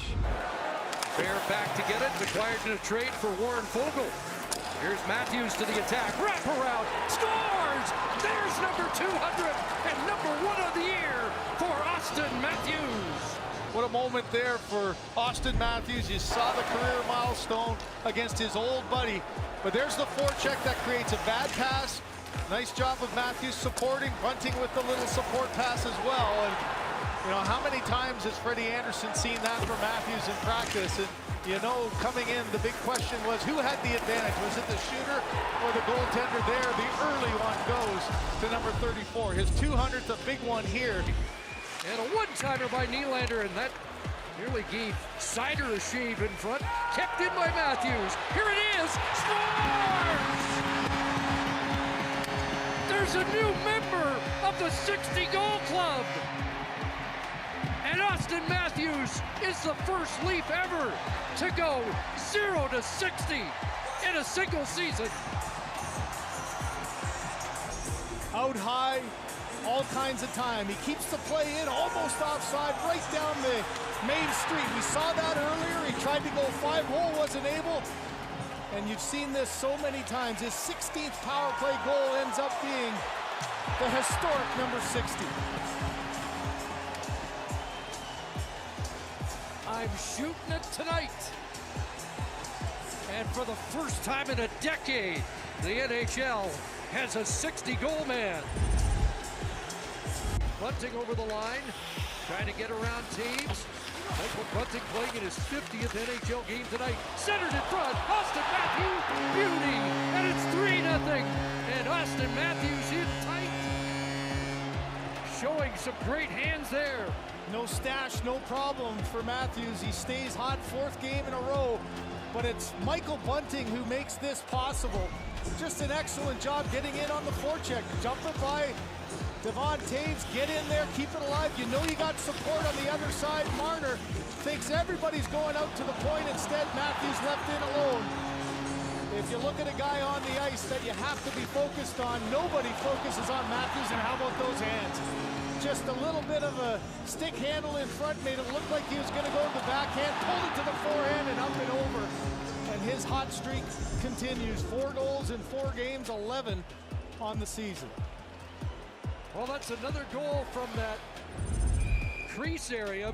Matthews out there now, taking the puck from Nylander, who heads off.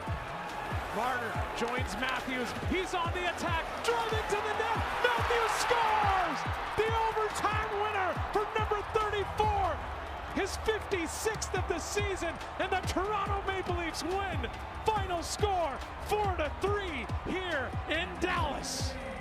And as they celebrate Matthews' overtime goal, number 56 on the season, on a great individual effort, here's the pass from Brody to Nylander. He drops it to Matthews and goes, I'm going off. So Matthews turns back, he waits for Marner, and he builds up a little bit of speed, momentum, and then he just blows by everybody, and it's a power move onto his forehand. He waits out Wedgwood all the way across the front of the crease, and when he gets far enough across, it's an easy deposit into the back of the net. The Leafs get the 2 points, they're up to 98, and secure a pretty tight hold on the 2nd place in the Atlantic Division. What a beautiful night for Austin Matthews, breaking Rick Vai's record of 54 goals in a season. He's got 56 now. He's got 60 in his sights for sure, and then some.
Watch the Stanley Cup playoffs with Steve Dangle. I'm Steve Dangle.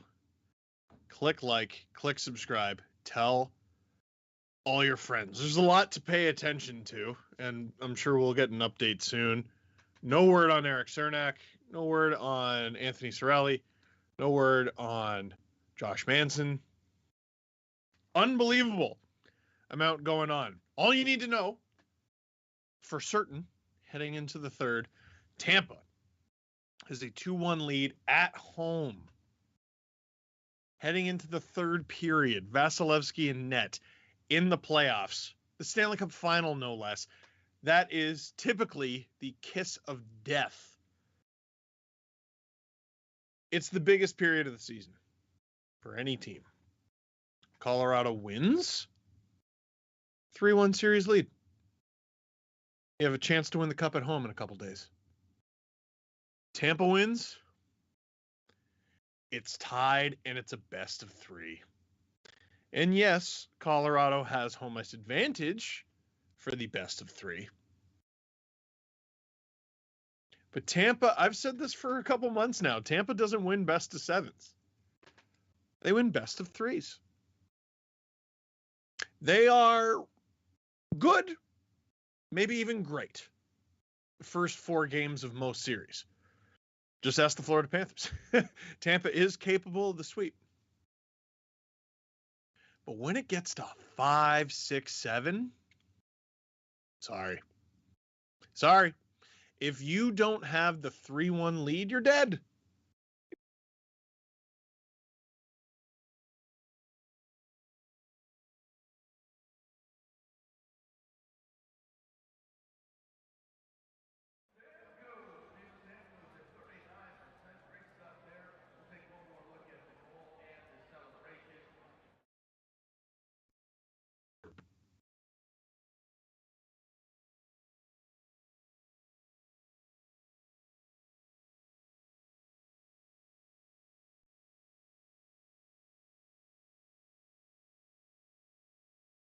All right. Well, had a little bit of a... We good? Had a little bit of a freeze there. Okay, I'm good now. Cool. I don't even remember what I was saying. Doesn't matter. Moving on. As long as we're talking about tech issues, name. Good username. Says, is it weird watching the games without sound? Do you miss it? So for those of you who don't know, I watch the games without the play-by-play and also the no game sound. Now, I love the commentators, so it's obviously no hate towards them. They do a great job. But for me, it would be distracting to have both. You get both. Obviously, you get to hear me and you get to hear the televised stream, the broadcast stream, if you will, or the broadcast feed.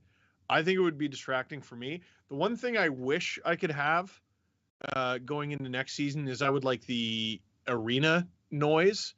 I'd like to feed off the energy of the crowd. That to me is the weirdest part, is not being able to hear how loud the buildings are, especially this Stanley Cup final where they blew the roof off the place in Colorado, and now they blow the roof off of the place in Amalie, quickly becoming one of the more underrated buildings in the entire National Hockey League. So I miss the crowd noise, and I want the arena feed, because sometimes I'll be like, oh, that might have been a big save. It could have gone off the post. But for you hear the ding clear as day. So I want the crowd noise and I want the goal posts. But the commentary, that would be distracting for me. Daniel, thoughts on the Canucks rebuild? It's funny, I thought Travis Green was a good fit for the team, like back when they were overachieving in the bubble. You show me a good coach, I'll show you a good goalie, and vice versa and all that. But once it was obvious that relationship was done, the Canucks took far too much time to move off of Travis Green. Getting Bruce Boudreau in, fantastic.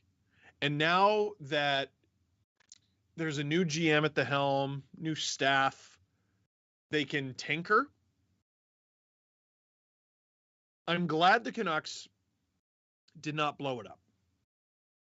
That team was always underachieving when they were playing awful at the beginning of last season. They were always underachieving. Sometimes you're just bad. It's bad to just be bad.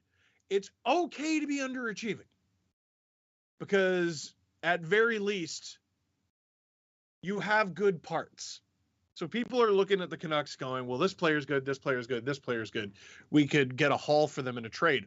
Yeah, you could. Or get a coach who's better suited for the team and can get more out of these players. That's what Bruce Boudreau has done. It's going to be a big hit for the Canucks to lose JT Miller, if that is in fact what happens. Very interested to see about Brock Besser's future.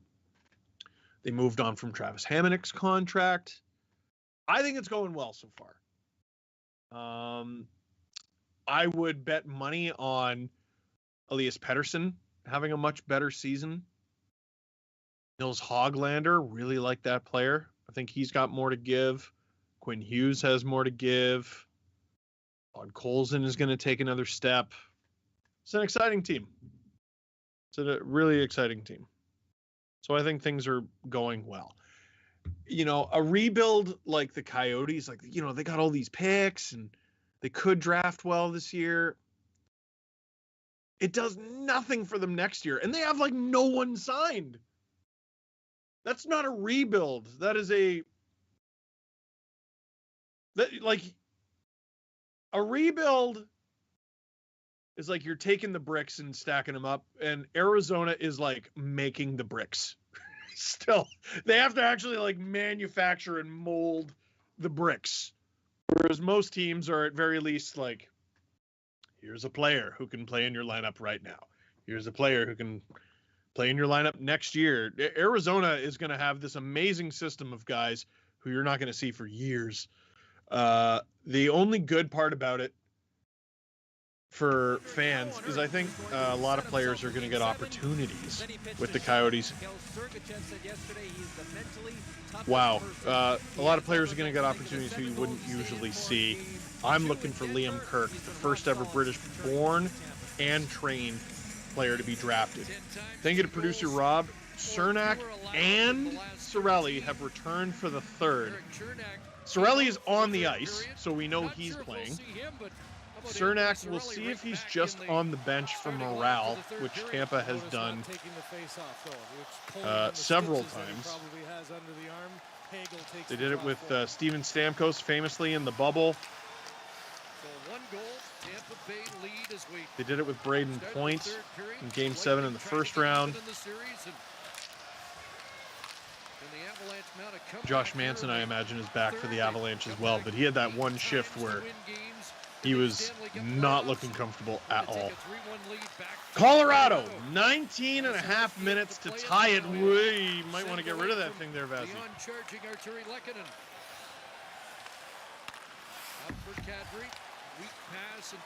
Ooh, not a great zone entry for the Avalanche. Kucherov breaks in.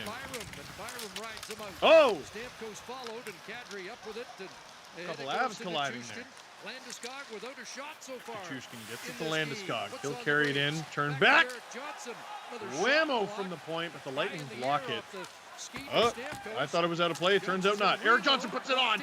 Rebound in front. Reminder, Tampa has not allowed an even strength goal at home since Game 6 in round 1.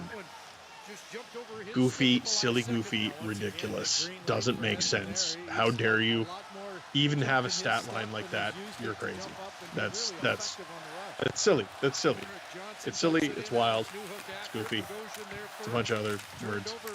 Here come the Avs, though, looking to become the first team in like 2 months to score an even strength goal against Tampa. Logan O'Connor stripped. Lightning's fourth line will get it out. Patrick Maroon in pursuit of Jack Johnson. I took a gander at hockey Twitter. Second intermission. Darcy Kemper getting roasted for allowing that Victor Hedman goal. Yes, the play to get to the backhand was sick, but maybe should have had that backhander, eh? The Lightning get it in deep. Corey Perry going after it. Erik Johnson went after Perry before the puck. The Lightning still get it out. That would have been offside anyway for Cogliano, but he'll gain the zone this time. Ooh, nifty little move past Nick Paul. That's a good entry for the depth forward. And veteran, looking for his first cup. Went to the cup final in the bubble with the Dallas Stars. Didn't come out with it. And he's taken on his former Dallas Stars teammate Corey Perry, who was part of that crew, who lost to this very team. Oh, and the Avalanche score! Vasilevsky lost sight of it. Nico serve ties this thing up early in the third period. Nick Paul shaking his head. That is a magical fourth-line shift for Colorado. To me, it all starts with the play of Cogliano. Let's see how this went in. We got a big net front battle. Nico Sturm just sort of flicks the thing. Vasilevsky loses sight of it. We got a tie game, folks. Darren Helm, whose NHL debut was basically winning the 2008 Stanley Cup, getting the assist. And it's rocking in Denver. We got a tie game, baby. But now you've got yourself a game. But a huge goal, but now Hagel trying to Tampa. answer quickly. The shot misses inside. Interesting to note. God, the mental game is wild for goalies. So far, and that one deflected dangerously. Like, how nervous are you right now as an Avs fan every time a puck is directed in the general direction of Darcy Kemper? Even though he's had a good game. He's had a good game. He allowed a bad goal, but he's had a good game. Dump it in, got Ooh! hit there by McCarr. Fans Tampa probably wanting a roughing call there on Killorn. Maybe even an interference. It's a third period, though. Wes McCauley is calling this game. I think Chris Rooney is the other ref. Anything short of a lobotomy is not going to get called. Nichushkin driving the net. Landeskog kicks it directly at Vasilevsky, but it didn't go in, so it's fine. Vasilevsky covers it, and we'll get an ozone draw here for the Avalanche. Really solid second period of getting 16 shots on goal after just 4 in Here's the first. Nichushkin's drive. And watch Landeskog. Watch him. That is a distinct kicking motion. There's been some debate as to what that is. I think we can all agree that. Although, I don't know. Listen, if Blake Coleman's was a distinct kicking motion, that was a punt. I didn't say anything against punting, though. Kicking's bad. Punting's not. Maybe you can punt it. Kadri throws it on. Through traffic. More like around traffic. Colorado with it, though. Josh Manson! Oh, looked like he was going to step into it! Vasilevsky's down! Oh! Manson! I don't think he knew how good he had it! And now Kucherov fighting for a breakaway. Bowen Byram gets just enough of him to fight, stave him off. Oh, what? Why? Why? If you're a goaltender, tend the goal. Darcy Buck. Fired down the ice. That might be an icing call. No icing on the play. I've never seen a goalie playing in the Stanley Cup Final heading into free agency who spent money in the Stanley Cup Final. Ice in Colorado. Oh, they're going to call that ice. Very interesting. Let's get a little look at the play that was. That was a silly shift. Colorado puts it on. Vasilevsky was down. He had no stick. And Manson didn't want to risk it. Kadri in a battle there with Bogosian. Oh. Kemper saw two bodies skating towards him. He said, they're wearing blue pants. It's fine. Oh, wrong shade of blue there, friend. Oh. Tampa didn't get a shot off, so don't worry about it. That's offside. Looked offside to me. Very interesting if Colorado scores here. But they won't. Because Patrick Maroon gets it out. Tampa still playing the patient game here. O'Connor charging after it against the veteran Ryan McDonough, who goes down. Belmar comes out with it. I mean, one thing I think we can agree on so far tonight is Colorado has not exactly thrived with the game tied. They have still not been leading this game for a moment. Johnson and Johnson again paired on defense as Jack sends it in. As long as you're leading at the end of it, though, you're all right. Oh, Arturi Lehkonen had a golden opportunity. That was a risky pinch. 2-on-2 here. Oh, Hagel loses it a little bit. And Colorado will get out with ease. There's Nathan MacKinnon with that terrifying chugga-chugga stride. Choo-choo. flies around the net, drops it off for Taves. Back to McKinnon. He'll put it in front and no tip from Rantanen. Man, his hands move fast too. Tried to cycle it there. Oh, Arturi Lehkonen drops it for a ghost. Will ice the puck. But Tampa gives Colorado a gift with that icing call. Sorelli doubled over. That was not a great play for Tampa. Off of a mistake, like a really needless mistake by the Avalanche. They iced the puck. This could be dangerous here. Yes, you can. All month of June, celebrate and honor the voices. Question from the chat. Chronic. Is there a universe where the glowing puck comes back? No. And CBC Gem. Not on TV. I've seen other technology where it would make sense, but not on TV. Colorado wins the ozone draw. Kadri throws it on. Colorado can't hold the zone. Tampa attacks. We'll go for a line change, though, after that ice. Colorado breaks out in terrifying sync. Josh Manson, that wasn't the cleanest entry there for Colorado as Zach Bogosian collects it easily. Ooh, but he turns it over. Nichushkin goes for the wraparound. Doesn't work. Mikhail Sergachev with it. Sergachev behind the net. I don't think we've seen Chernak in the third. Calms things down a little bit, and why not? Ooh, long pass, partial 2-on-1.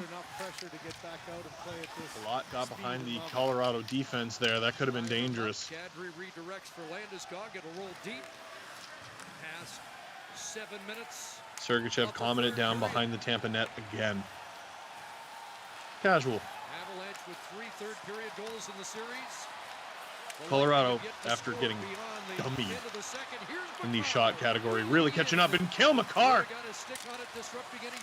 Scary drive. Jan Ruda stays with him. 13 shot attempts for Makar so far. Oh, puck squirts in front of the Lightning net. Belmar clears it, though. And here comes Tampa's fourth line, aided by Victor Hedman.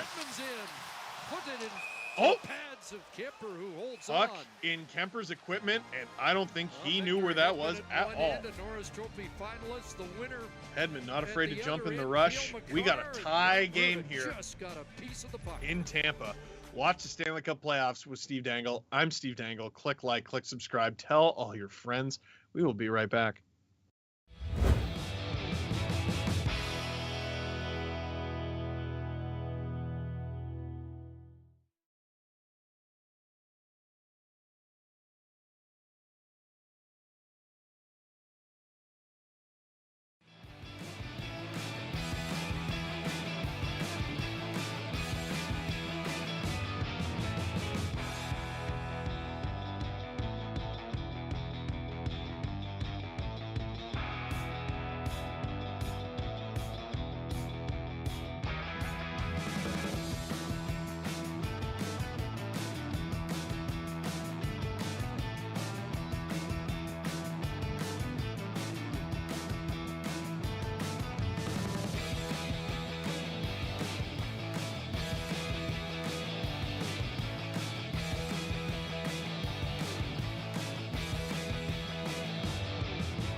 Watch the Stanley Cup playoffs with Steve Dangle. I'm Steve Dangle. Click like, click subscribe, tell all your friends. Tell you what, it's game 4 of the Stanley Cup final, and it's tied in the third period. That is a recipe for a silly, ridiculous, very fun rest of the game. Colorado ties it. Nico Sturm's first of the playoffs. We watch for the stars. We watch for the dazzling plays. Victor Hedman, former Conn Smythe winner, Norris nominee, is one of the best players in the league. Let's be honest. He put Tampa up. Dazzling play. It's great.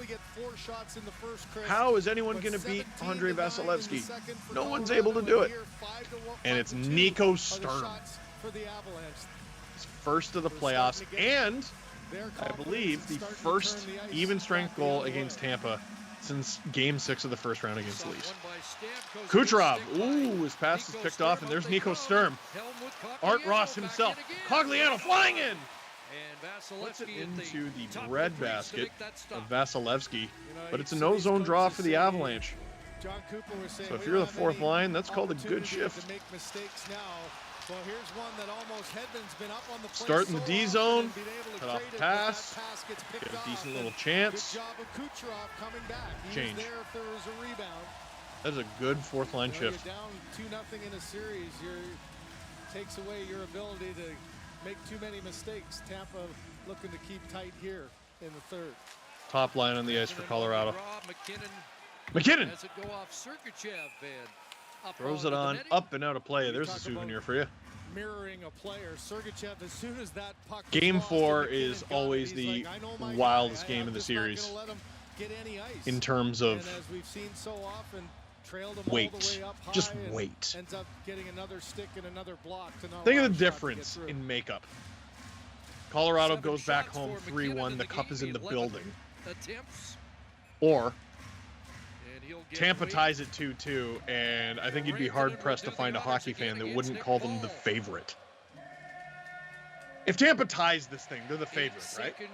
Like, I don't care if Colorado has home ice advantage. The back-to-back reigning Stanley Cup champions, this is what they do. They get better as series go on. As that one glanced off Cirelli, McKinnon. Oh, that's a great entry. Oh, McKinnon trying to do some rock star stuff. Almost works. Dogged pursuit. Cirelli hurting earlier in the shift after blocking a shot. Whoa! Cale Makar running over Brandon Hagel, but it's the Lightning with the puck. Up and out of play.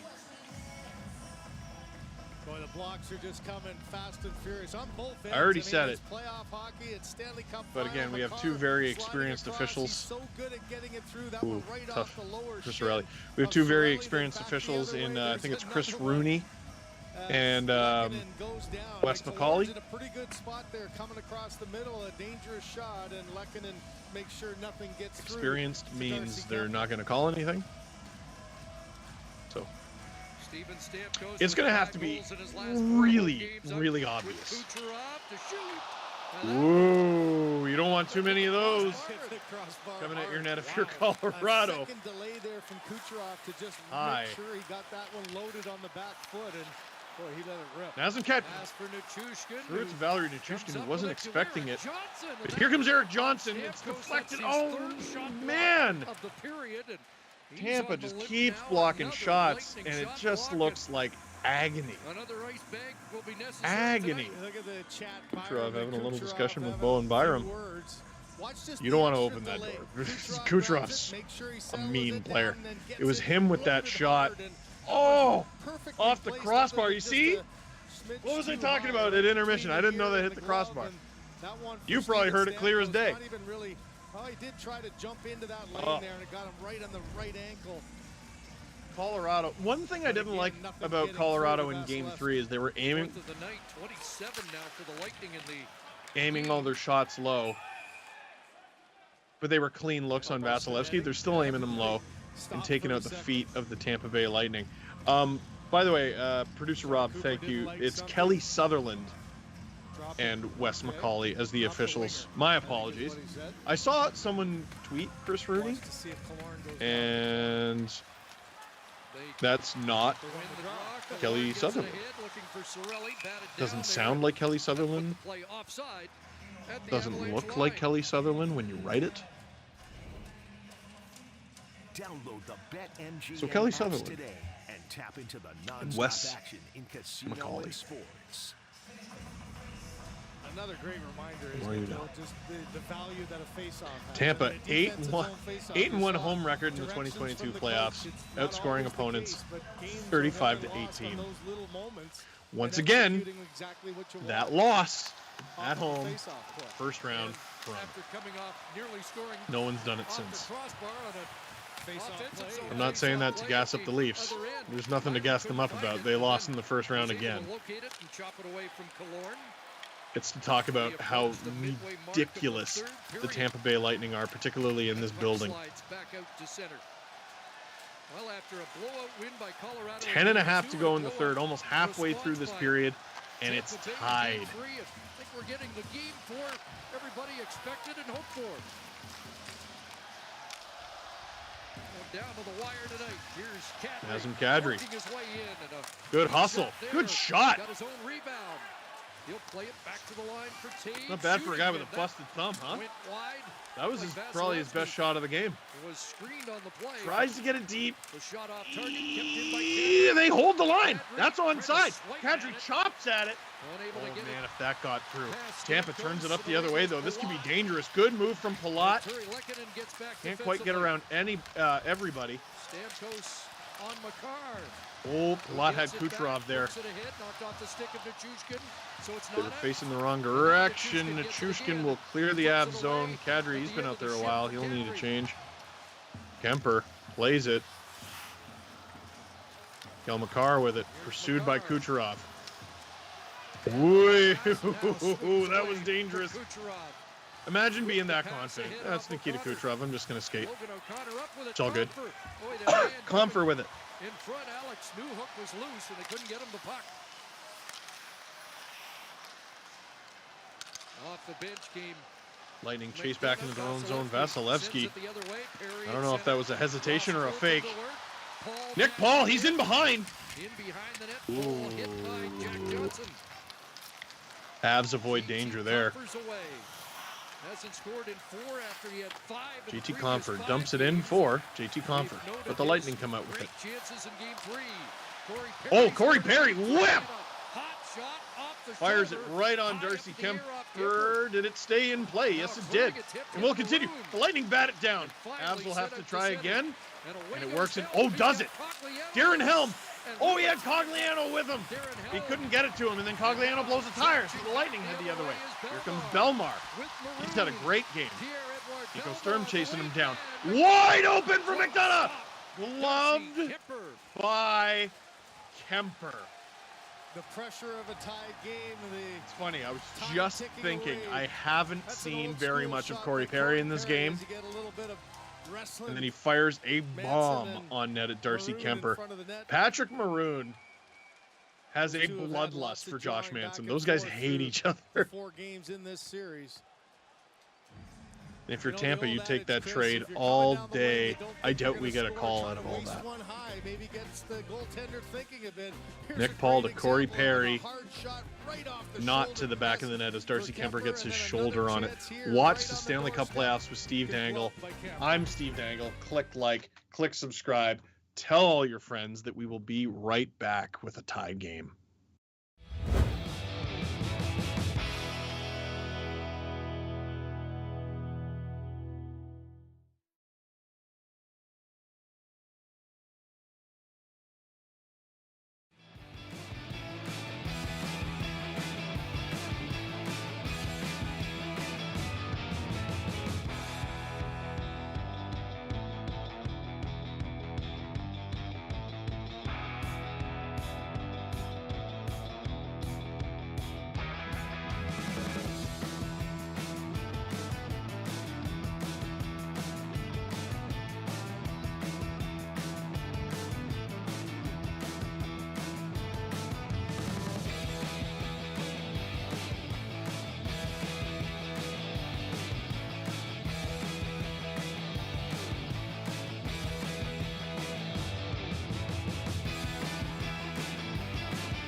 Watch the Stanley Cup playoffs with Steve Dangle. I'm Steve Dangle. Click like, click subscribe. Tell all your friends. Listen, someone's got to win this game. Could be in the next few minutes. Could be 2 in the morning. 2 in the morning, what time zone, Steve? Exactly. It's the Stanley Cup playoffs, baby. All the producers behind the scenes are very mad that I mentioned that. But it's true. It's true. Our record for my streams is double OT. That's not that bad. And more hockey is never a bad thing. Warren with a shot on McCarr. Unless you got to get up early in the morning. Then it's just not as good as it would be if you watched hockey and were well rested. Nathan McKinnon, you got to watch the penalty. Oh, that was fired at a play. I think it was by a member of the Avalanche, though. And Chris, we were talking during the commercial. Is it the rest that the Avalanche have had? I was too busy looking at Nathan McKinnon wrapping his hand around an opponent. You got to be careful. Remember when the Lightning were out shooting the Avs 17-4? Lightning still lead, but it's 30-27. Whether playing less games and being a little fresher can help the Avalanche in this situation. Avs have had the lead in shot attempts for quite some time now. The Lightning blocking a lot. That was offside. Because they had a sweep against Florida. Now it's Colorado coming off a sweep Hydrate. after a 6-game test for the Lightning. Well, and what you're seeing it's hot out is there. This isn't Hydrate. just a team. This is a family. I mean, the off day, listening to players talk about their teammates and what they Stamkos need blocked and a how shot they earlier. play. You know, I would say the same thing for It hurt. Colorado. He You said, don't get "Ow." to the Stanley Cup final without being a tight-knit back group, out but the experience 7:49 unit has had over the last to go in the Stanley third Cups and period. now this run, that gives you a little Big bit boys of versus boost big as well boys. in these kind of moments. This second line of Landeskog, Kadri, and Nichushkin, I think, has gotten better as the night has gone on, which makes sense. Their center hasn't played in a long time. I was just saying, Could have been a penalty in the neutral zone there, but again, I didn't even react because it's, again, Kelly Sutherland and Wes McCauley.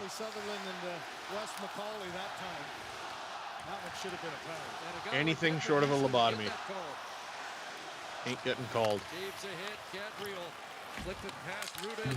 Might get a really obvious trip to the puck carrier. Puck over the glass is a given. You can probably even get away with a little bit of too many men. Ross Colton fires it on high. On the rush there with Nick Paul.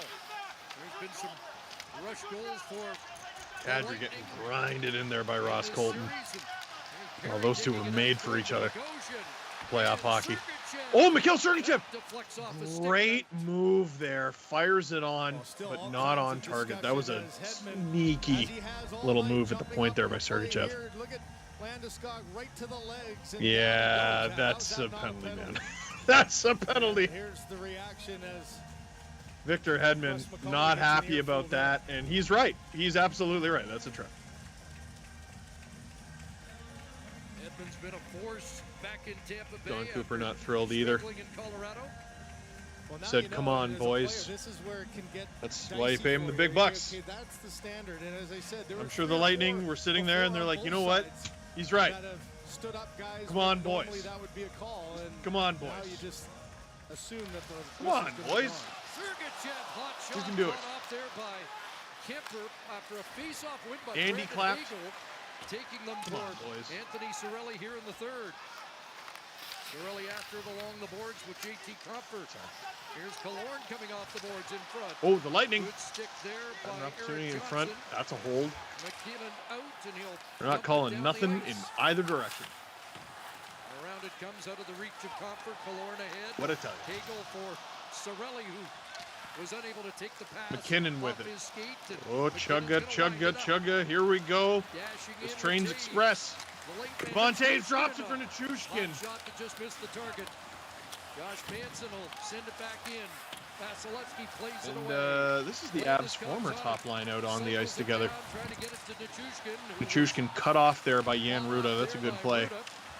The Avs hold the line as they have basically all night. Lightning finally get it out. They got to get some shots on goal here. Ooh, and they almost get one right there. Lightning's fourth line is out there. They've been effective tonight. A block in front by Colorado. Ah, Belmar can't find it in his feet. That's offside. Belmar was unable to corral it. What a game.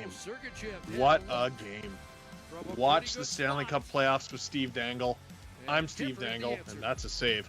Click like, click subscribe, tell all your friends. Whew. Tie game. We'll be right back. Or will we? It's not a break? Cool. Well, we're back. Sorry, I thought there was a second break in the third. We did both already? Time flies when you're having fun. Really? We did? Okay, cool. What an idiot. All right. Let's go to questions from the chat. Thomas, are you back yet? Yes. No, his question is,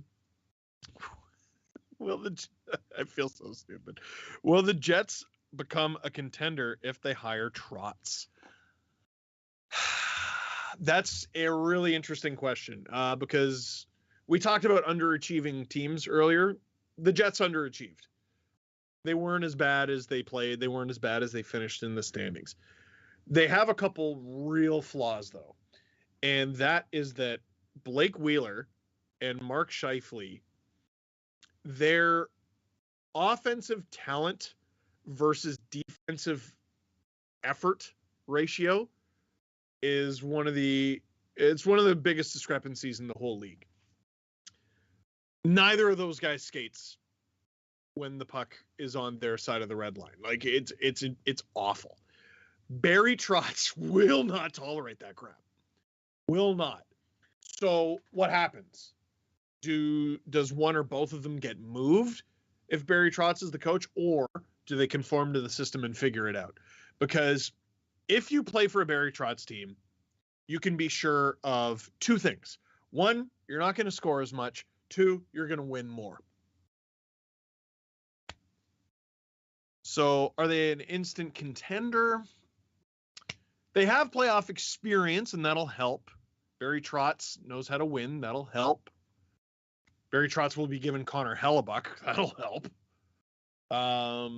Instant contender, it's hard to say. It's a really good league. And I'd have to see it in motion. Those two players, Wheeler and Scheifele especially, I guess, because he plays at the middle, really important to the success of the Jets. And they'll have to conform to Trotz's style. Neither of them plays Trotz's style right now. 5:07 to go in the third period. Was getting heaped upon praise from his teammates. Just what a valuable player is the score. And all John Cooper said, what a 10 game. Years of this organization. What a game. He's the only coach he's had from the American Andre Palat, 14-game home point streak. That's regular season and playoffs.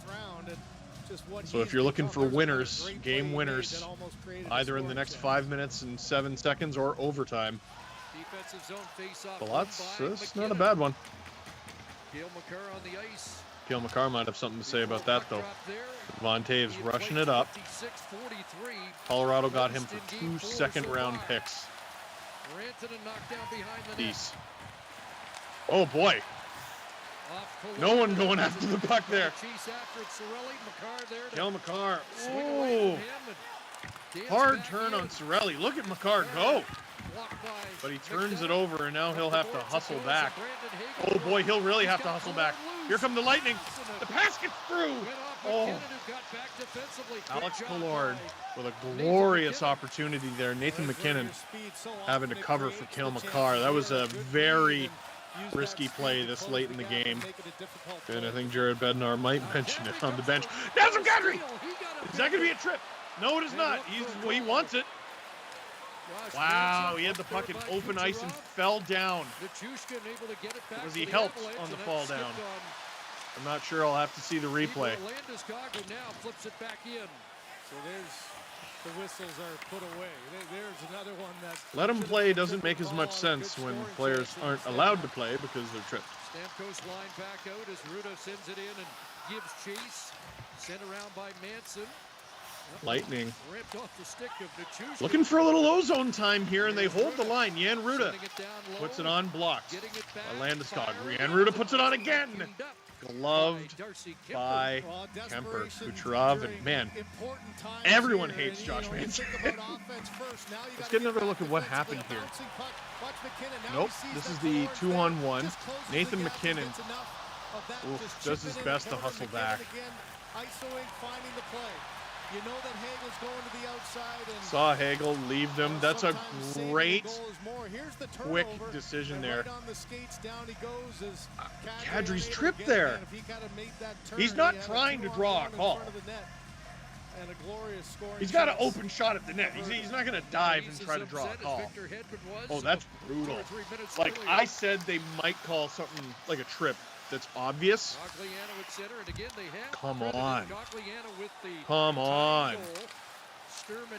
Darren Helm throws it on. Nico Sturm, the guy who tied this game, throws it to the point. Devon Taves just puts it wide of the net.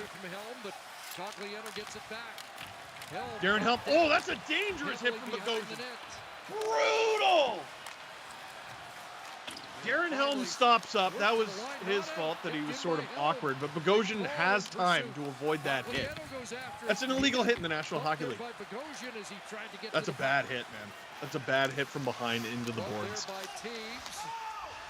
Brutal.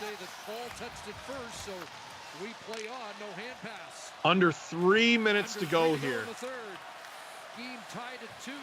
If there is a penalty that is called at some point in the remainder of this game, I can't wait to see what it is. Oh, Josh Manson almost loses his footing there. Lightning scamper back into their own end, retrieve the puck. Victor Hedman working it around. Oh, Kaloran almost loses it there. Sends it for Cirelli, but he wasn't prepared. Lightning get it deep. Cirelli will chase after it. McKinnon turns off. Chug good, chug good, chug good, chug good. Not as fast. He wanted a line change. Puts it in deep for Landeskog, chasing down Hedman. Kucherov whips it across, and Palat will chase after this thing. Kadri in the corner. Gets it out for Landeskog. I just noticed the Lightning's mascot. What's his name? Thunderbug? I think it's Thunderbug. Cale Makar, again pursued by Kucherov, and he's just not fussed. Sends it down into the Lightning zone. Hedman around, and it's Colton striding out for the Ross Lightning. Colton going on him. Victor Hedman drops it. Hands it off to Colton. Colton again, waiting for reinforcements. That's a bad hit, too. Landeskog taking Colton right into the boards. Regular season, there would have been like 4 penalties in the last 3 minutes. Oh, rebound in front! Oh! Nick Paul almost, with about a minute to go, putting Tampa up. Taves knocked down in front of the Lightning net. Lightning fire it on. Oh, that's a dangerous little floater. Hedman! Stopped by Kemper. Dude, they're not calling a thing. Typically, you'd see it a thing. Penalty. This is back in the older days when I played that things like this just go right on the numbers. Yeah, that's a brutal hit from Landeskog on Ross Colton. Now you get a play at the net, a chance to win the game. Hedman throws it on. To the hands. It's called every time. There was a pretty obvious cross check on Devon Taves in front too. Like it's anarchy out there. I know the situation that next goal wins. That's all that matters. No one's going to call anything. Play with that knowledge, basically. Ozone draw for the Lightning. Under a minute to go, and they win. Sergachev gets it. Oh, he tries to get it into the corner. Darren Helm sends it into the Colorado bench. And that was almost a penalty. It seems like the only penalty that they're going to call in this game, if they call any, is if the puck floats over the glass. Even if it does, they might find a way to be like, nope, hit a stick, hit a, whatever. 32.6 seconds to go. Face off in the Colorado zone. Clean win by Darren Helm. But they can't exit. Battle in the corner. 25 seconds to go here. Sergachev stepping up. McKinnon works it back. Avs at very least flip it out, but Tampa gains the zone again immediately. They thought about passing it across the crease. They did not. game number 1. The hero 8 seconds to go here. Are we going to get overtime? Is that ice? Oh boy, that's an interesting little icing call. If I was Jared Bednar, I'd get a little bit more time on that clock. Load up. Boy, that's one that you'd like to have back as McDonough just get all your big guys out there. Quickly, conversation. You got a little bit of fatigue on. Maybe even go 4 forwards. Tampa side, but a conversation between Landeskog and McKinnon. No, just 4 seconds to go. No more time on the clock. Just 4 seconds. Plenty of time to get. You're not even going to fight for like 0.3 seconds, something like that. Landeskog's 14 all right. and 7. Biggest face-off of the season until the next one. Landeskog wins it back, but Tampa clears it. In game 4, we will go. And that'll do it for the third period. Ladies and gentlemen, boys and girls, children of all ages, we are heading to overtime. Watch the Stanley Cup playoffs with Steve Dangle. I'm Steve Dangle. Click like. Click subscribe. Tell all your friends. Do we have the feature? Great. You know what? Let's just get to them then in that case. So we have, who did you say it was? It was Landeskog with Colby Armstrong, but first we have Stamkos. Oh, first is Landeskog, then Stamkos. All right. So your intermission entertainment. I'm really good at this, I promise. Your intermission entertainment.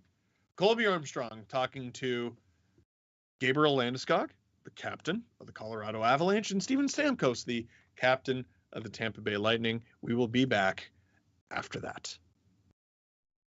Maybe Mark. So always the fun questions to answer. So how good looking are you?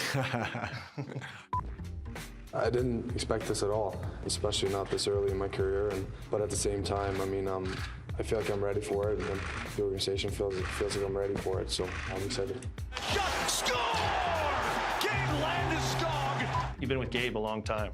He's the youngest captain in NHL history when he was named.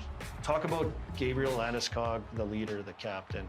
I remember actually pretty vividly when we were getting ready for the 12-13 season and we were going through the lockout. Someone from management called Gabe and had him meet them at the rink, the practice rink, for a meeting, and he called me and he goes, "What is this about? Why are they calling me in?" I go, "Oh, you're probably going down to the minors. You're probably going to play in the AHL to start the season, since you're still a rookie technically. I'm sure it'll be fine." And so he goes and has the meeting, and he calls me. He goes, "I'm not going to the minors. They just named me captain." I go, the exact opposite. The exact opposite. I just I'm like, "Oh, sorry, man," and put that panic in your head about going to the AHL for the half the year. But I think we all knew eventually he would be the captain. I don't think we knew it would be that soon, but I think they just figured, why wait? Why not just name him captain right now? He had all the intangibles that you look for. Well-spoken, he does it all. So to have him be our leader is lucky for all of us. Kind of a strange season too, right? Kind of what that was like for you being so young. You just finished your first year in the league. Yeah, and I mean, it was weird too because it was in the fall of 2012, and I was named captain.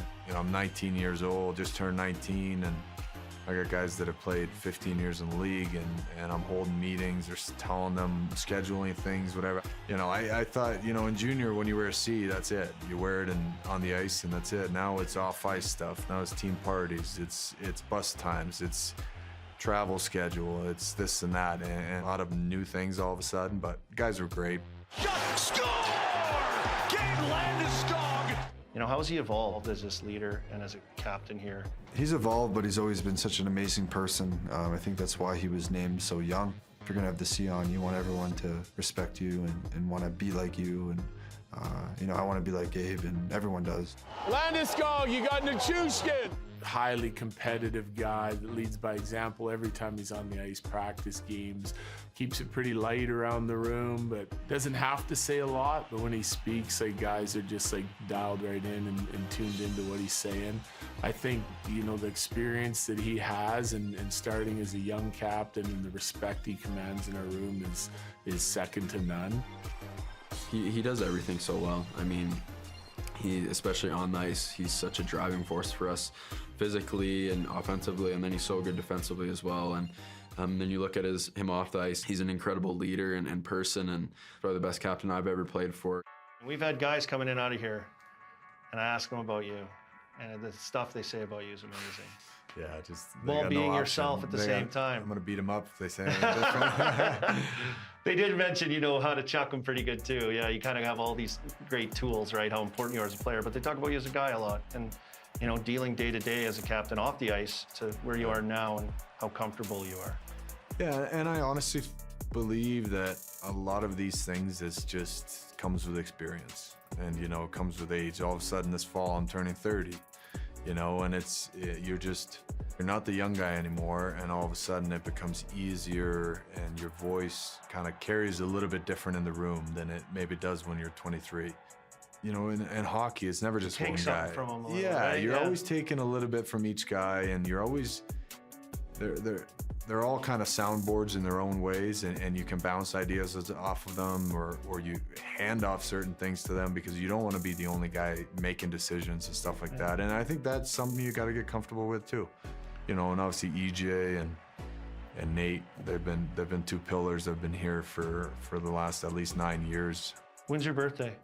November 23rd. 23rd, same as me. Is it? Birthdays. Yeah, buddy. Nice, man. Where are we going? You, me, and Solani. Is that what it is? Solani too? Yeah. All the greats. Yeah, Miley Cyrus. Miley Cyrus Yeah, too? she's in there too. Okay, we'll take her. She can perform. We can have a good party. You've been here a long time though, man. Who do you think you'll think of in that moment when you lift the cup, if it happens? I don't know. My dad, my mom, my brother, my sister, my wife, my 2 kids, but also those guys in that locker room, and to be able to make each other champions. It'd be special, you know, to share that with those guys, and we're hungry for it.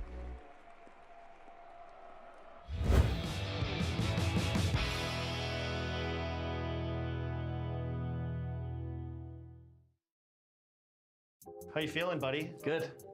Just a Better than warrior. Better than ever. Great year. Yeah, thanks. All right, game 1, starting up. Here we go again, right, Snammer? Yeah. Here again, ho hum, hey? It's crazy. 95 degrees out or so here. The Stanley Cup's on the line. How do you handle this?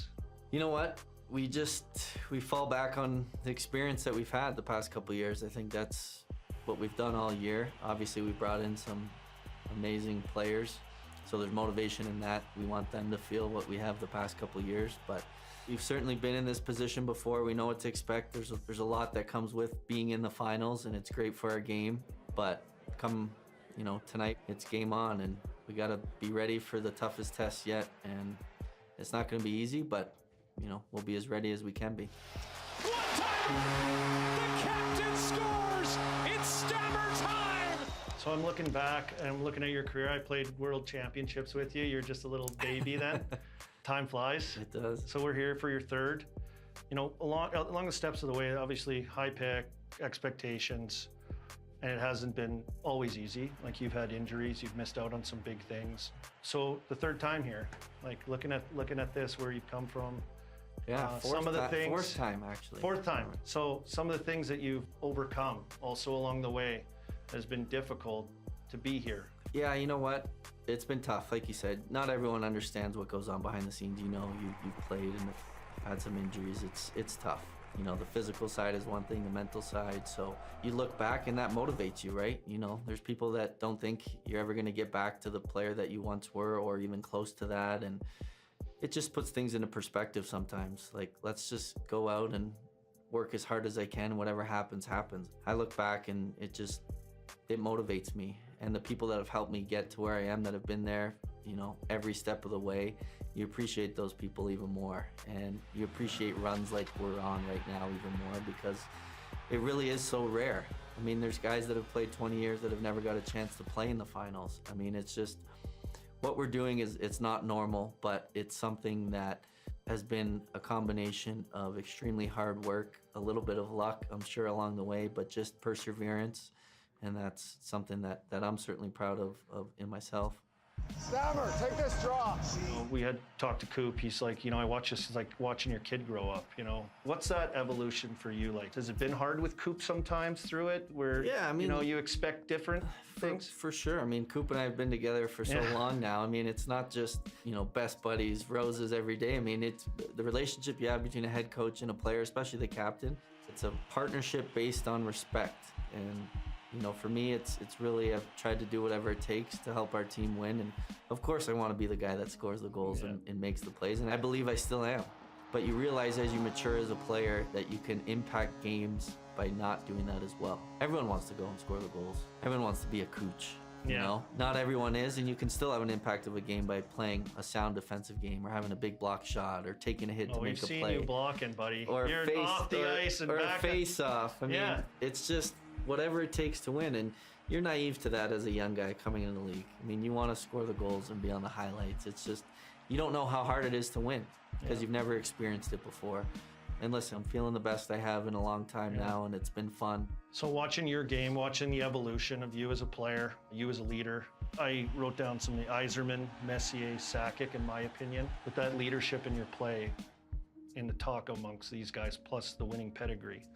Would that be fair to say? I don't know if that's fair. I mean, we grew up watching those guys. Those guys were, I mean, you talk about Yzerman and Sakic, especially those guys were my idols growing up, and I don't see that. I mean, that's for everyone else to discuss. I'm in the moment right now, so that's it's so my hard. opinion. Yeah, that's your opinion. I respect your opinion. So I want to go to blocking shots. Like, it takes a lot of courage. And do you know what that does to the rest of your team? Because I talk to guys like that's contagious as hell for them. Yeah, I think come playoff time, everyone's mentality switches to let's do whatever it takes to win. Because listen, every time you go to block a shot, there's a chance that it's not going to feel good or something's going to happen. But which team is willing to do that more than the other team? The bench, you can see it. It's almost like, making a great play, the bench reaction sometimes. And guys are coming back, limping, doing whatever it takes. It's a contagious feeling. You just can't preach it with words. As a leader, you have to go and do it on the ice if you want those words to have any meaning, right? Dynasty. I mean, that word swirling around this team. I think it's driving you guys. I think you guys embraced it and you're like, yeah, let's be that team. Yeah, I mean, by no means has our group shied away from embracing that challenge. We don't talk about that word dynasty in the dressing room. That's for everyone else to talk about. But we talk about, listen, holy, 3 years in a row.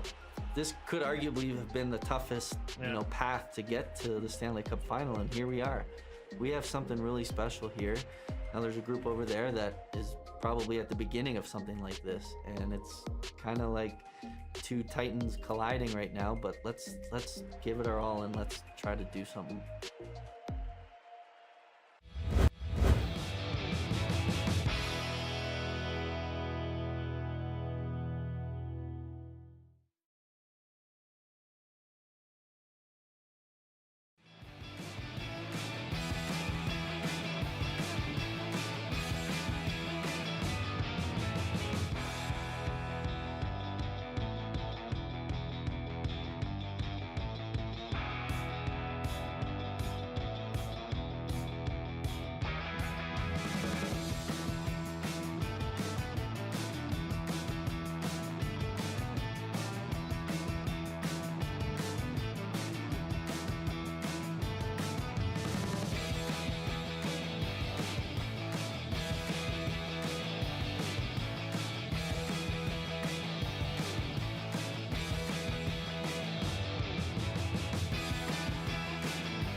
Watch the Stanley Cup playoffs with Steve Dangle. I'm Steve Dangle.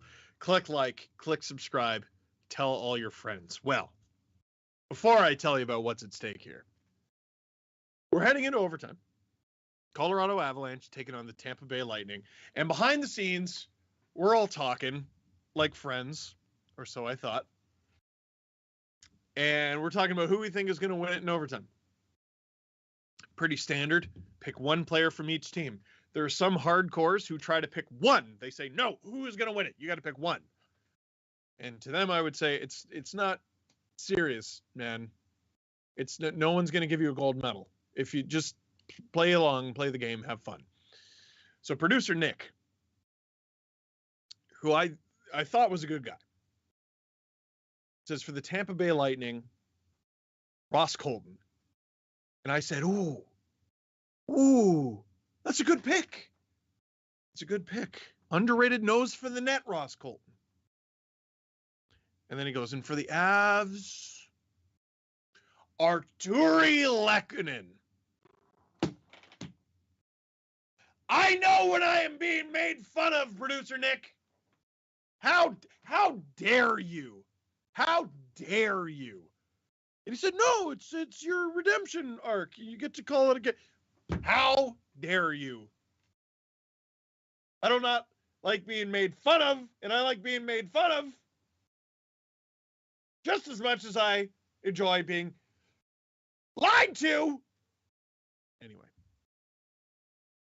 here's what's at stake as this overtime is set to begin. The Tampa Bay Lightning win at home, as they are accustomed to doing. They tie the series at 2. We are guaranteed a Stanley Cup final of at least 6 games. We go back to Colorado, and it's jump ball. Just the third time that the Avalanche Colorado wins this thing. They take a 3-1 series lead home. And the Stanley Cup will be in the building in Denver on Friday. 2022 Stanley Cup Final. Game 4. Tampa, Colorado. Overtime starts now. Hagel with the face-off win. Sergachev skates it in to the Colorado zone. Rantanen goes to chop it out. Doesn't work. We'll have to try again. Devon Taves picked off. Doesn't work. He grabs it from Killorn. I see it's going to be a battle, huh? Are we going to be here for a while tonight, or McKinnon passes it to himself. McKinnon going to decide the issue quickly. McKinnon in deep, tied up there and turns it just over. stapled into the corner. Great play from Tampa. Brandon Hagel. Whoa! Hard pursuit of Erik Johnson. Up ahead for Kadri. Colorado gets it out. Ooh! Nichushkin, great play in the corner, looking for help, and he finds it in Erik Johnson, but that's gonna, nope, it stays in. I thought it was going up and over the glass. Now some Kadri in front. Rebound! Landeskog! He's first on it, but he can't fire it on. Kadri's got to chase after this thing. Hedman gets it out. He finds Andre Palat. Steven Stamkos hunting it down. Erik Johnson clears the zone. That's probably going to be icing, though. Easy icing in Tampa. Set for the ozone draw. Oh, oh, that was even closer than I thought. Watch this as Vasilevsky. Oh, my goodness. We're only a minute 20 into this overtime. Tampa, by the way, pulling away in terms of shots on goal again as Colorado pulled basically even. Ooh, pick at the line. Nick Paul. He'd be a good pick. Potential game winner. Ross Colton on the ice there, producer Nick. Oh, potential breakaway. GT Comfort. Oh, just can't get to it in time. Vasilevsky swats it out of the way. Imagine a goalie assist on an OT winner. I think there's only been one this season. I believe it was Mike Smith. Logan O'Connor tries to drive the net. Doesn't work. Waits for help. GT Comfort behind the net. Oh, he's got time. Oh, sharp pass. Really sharp pass in front.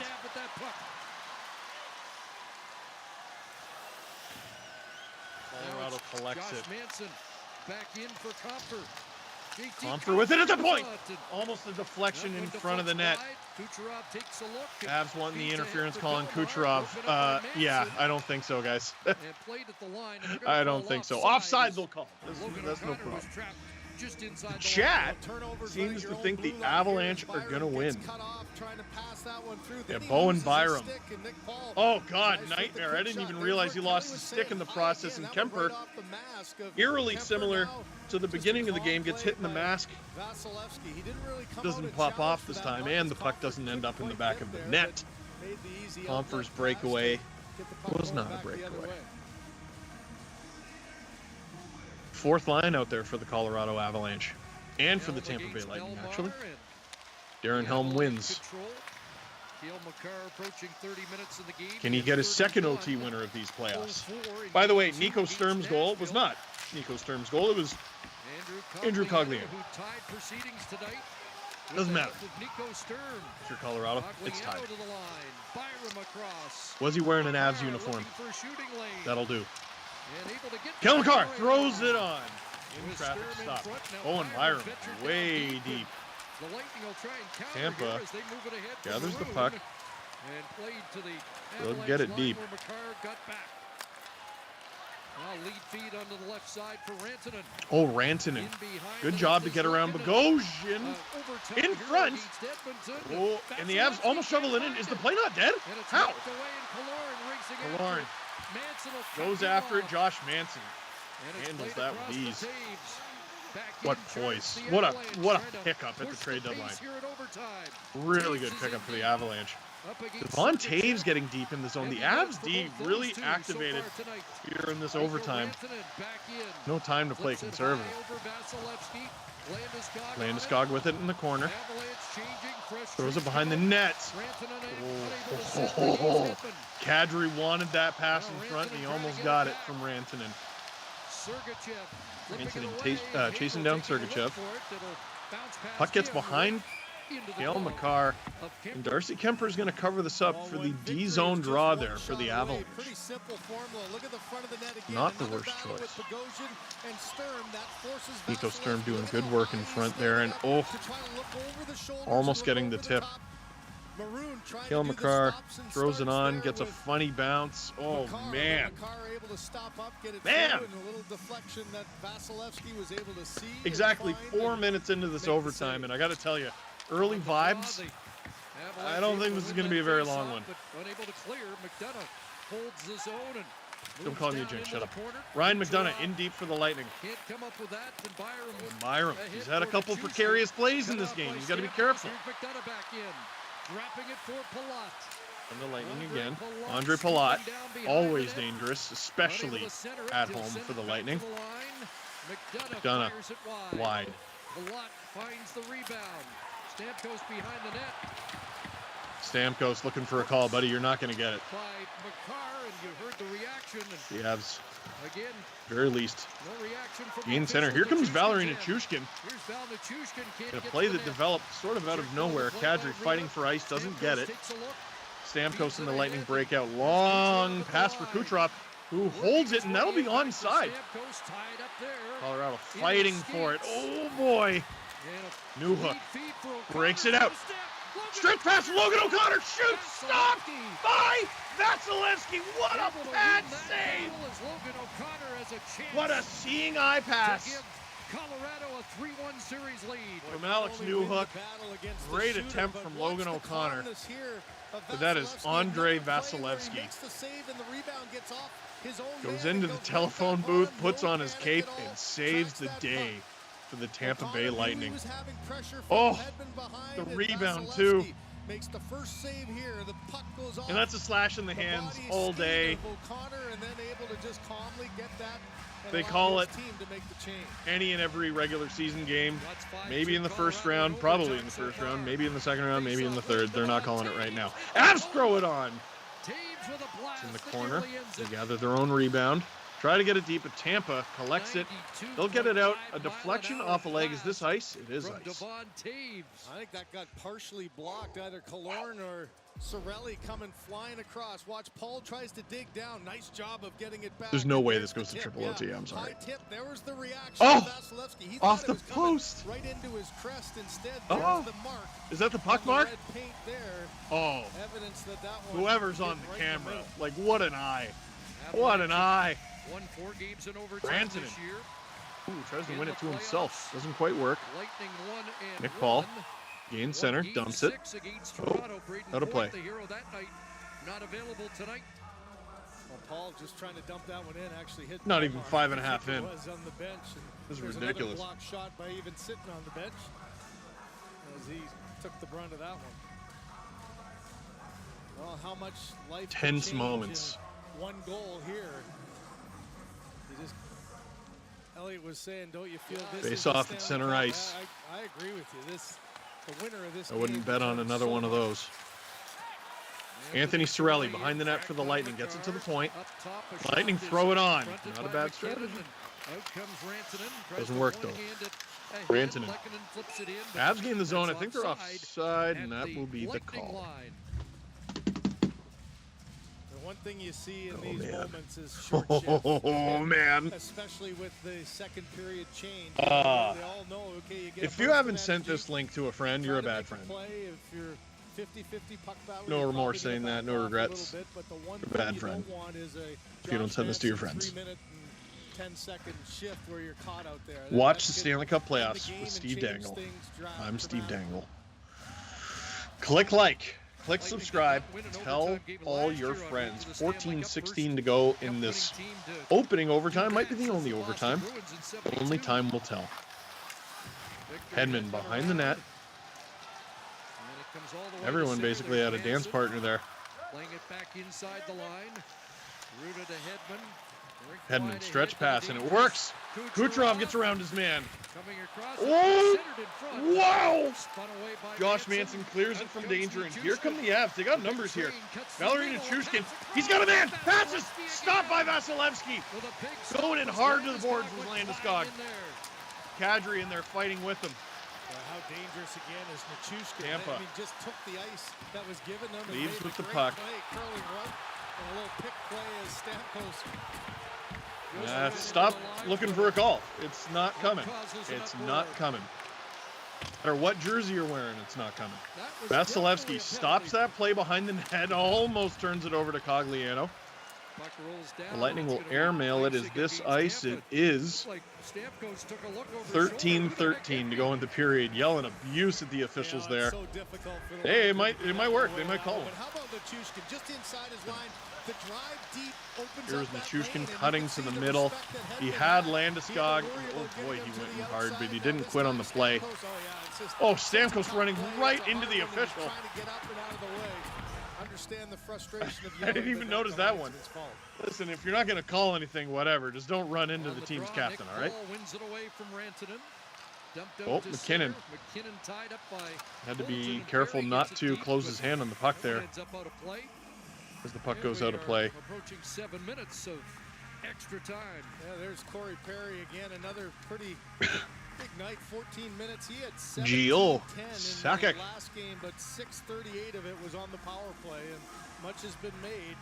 Perry, 2 shots on goal. You mentioned earlier, Chris, just the as this game gets greasier and overtime gets sloppier, I think the odds of a Perry goal go up. 4 different teams in the Stanley Cup final. Clutch player, man. Ooh, misplay from the Avs. What happened there? Come on, Taves just flubbed it. Back defensively, and Killorn in deep.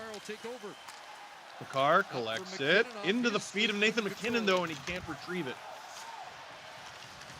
Arturi Lehkonen chasing after it. Off the stick of Hagel.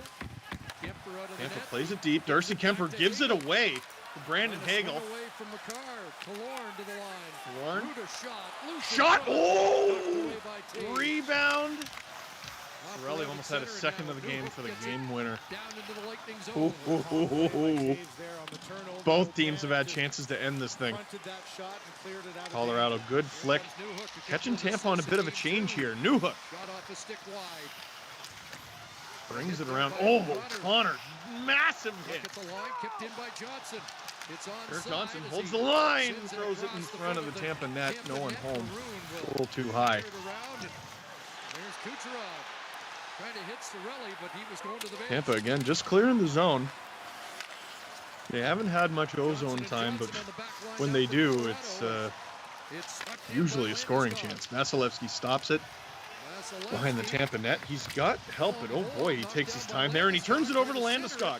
That got past Kadri, and Maroon comes up with it, though.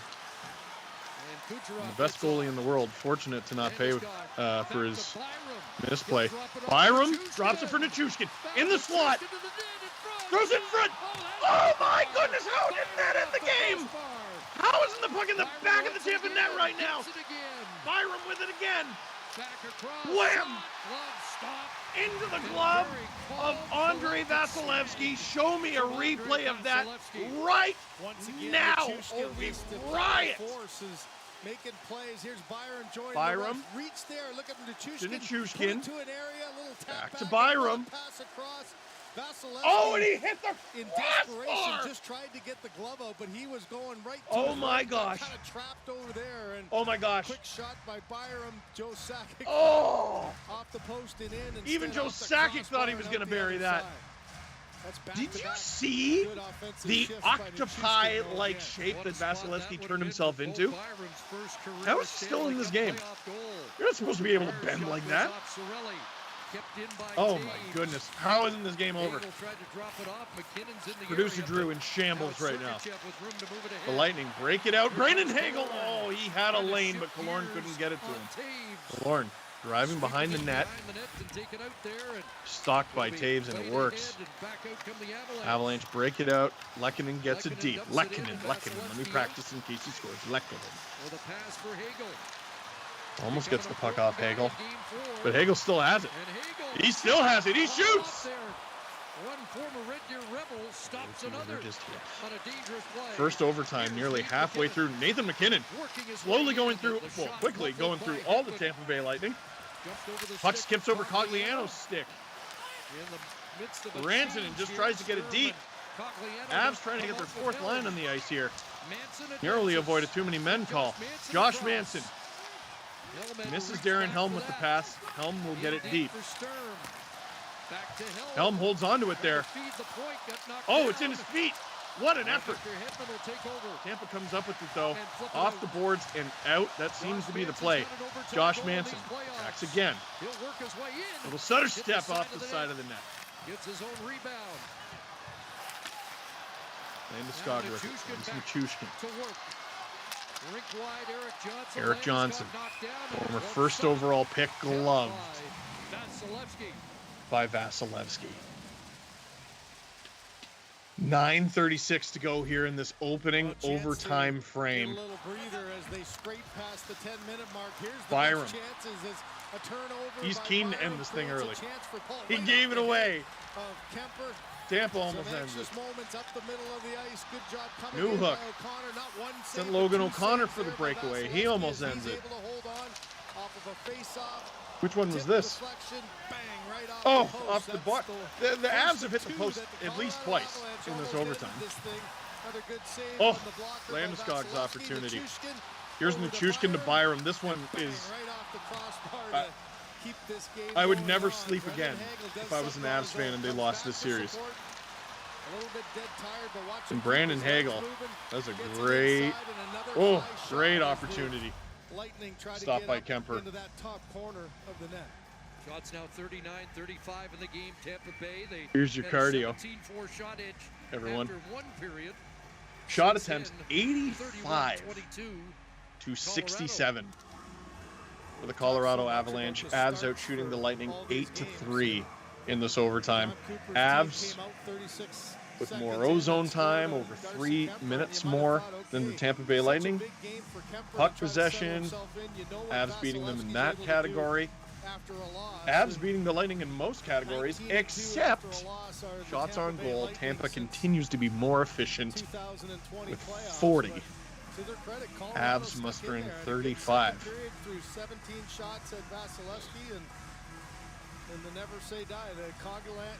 Joe Sakic, how are you on your phone right now?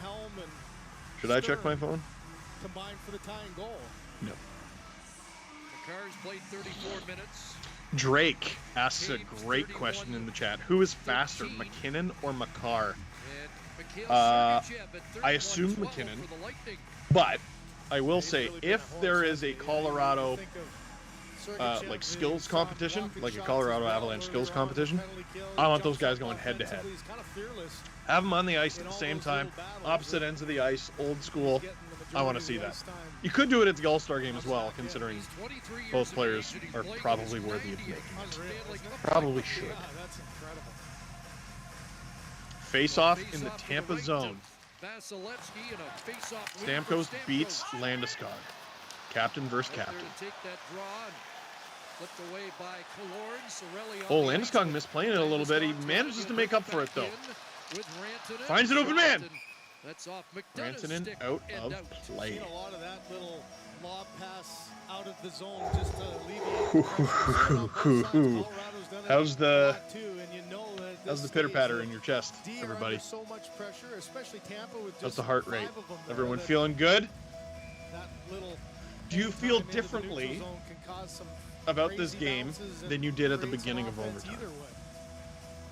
There's my question to you. Avs win the ozone draw. Makar over to Rantanen for the one-timer. Rebound. Where is it? The Lightning collect it. We'll skate it out. McDonough. Deep. Makar.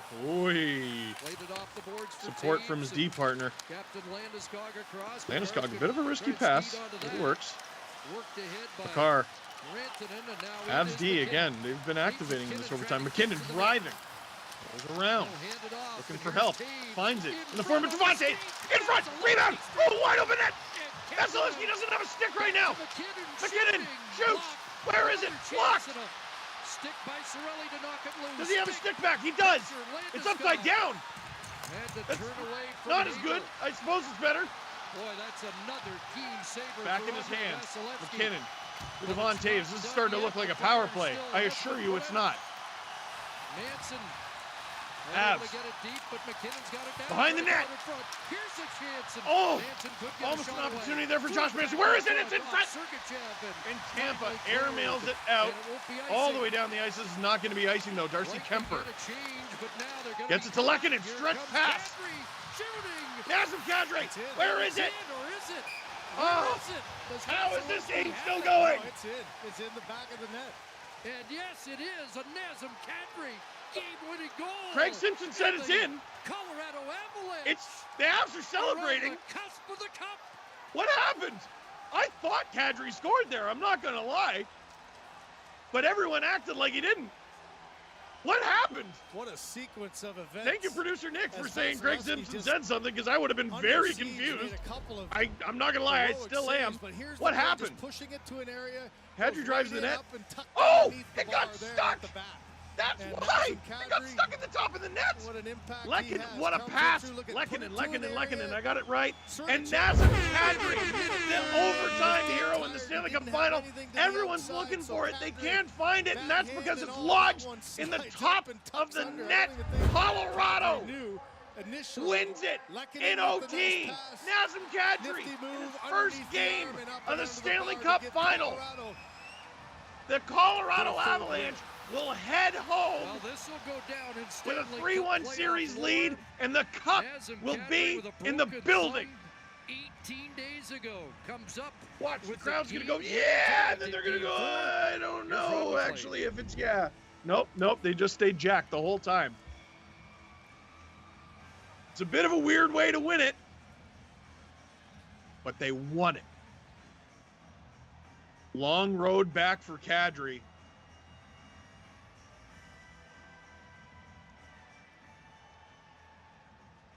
And I guess he's doing an interview. I'm like, what's he doing on the bench?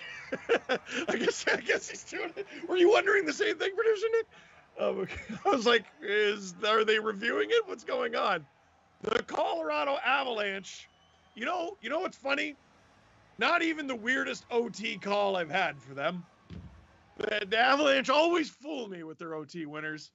Whether it's Mikko Lehtonen, delete, or Turi Lehkonen, or I thought Nazem Kadri beat him.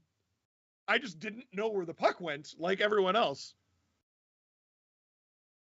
Everything my eyes told me is like the puck should be in the net. And then everyone kept playing, which I found very confusing. What an end to the game. And what a story. What a story. If anyone was going to score the overtime winner for the Colorado Avalanche, who's better? Who's a better story than Nazem Kadri? No one. No one. With a busted thumb.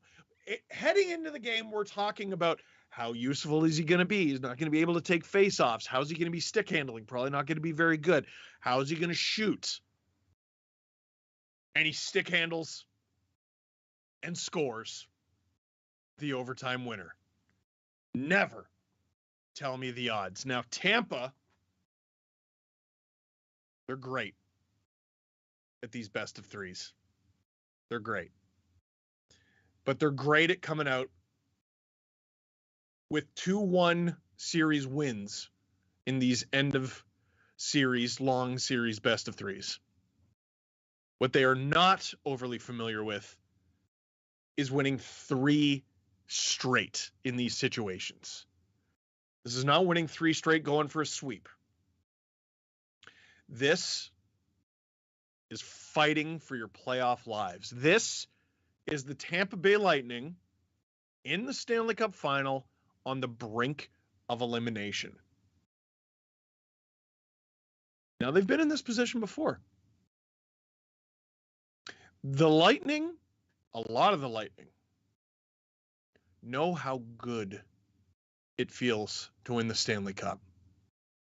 And they want to feel that again. But a lot of these Lightning, some of you might forget, remember how awful, how soul-crushing it is to lose in the Stanley Cup final. A lot of these guys were part of the 2015 Tampa Bay Lightning team that lost to the Chicago Blackhawks in the Stanley Cup final. And if anyone knows losing in the Stanley Cup final, Corey Perry is a game away from losing his 3rd straight.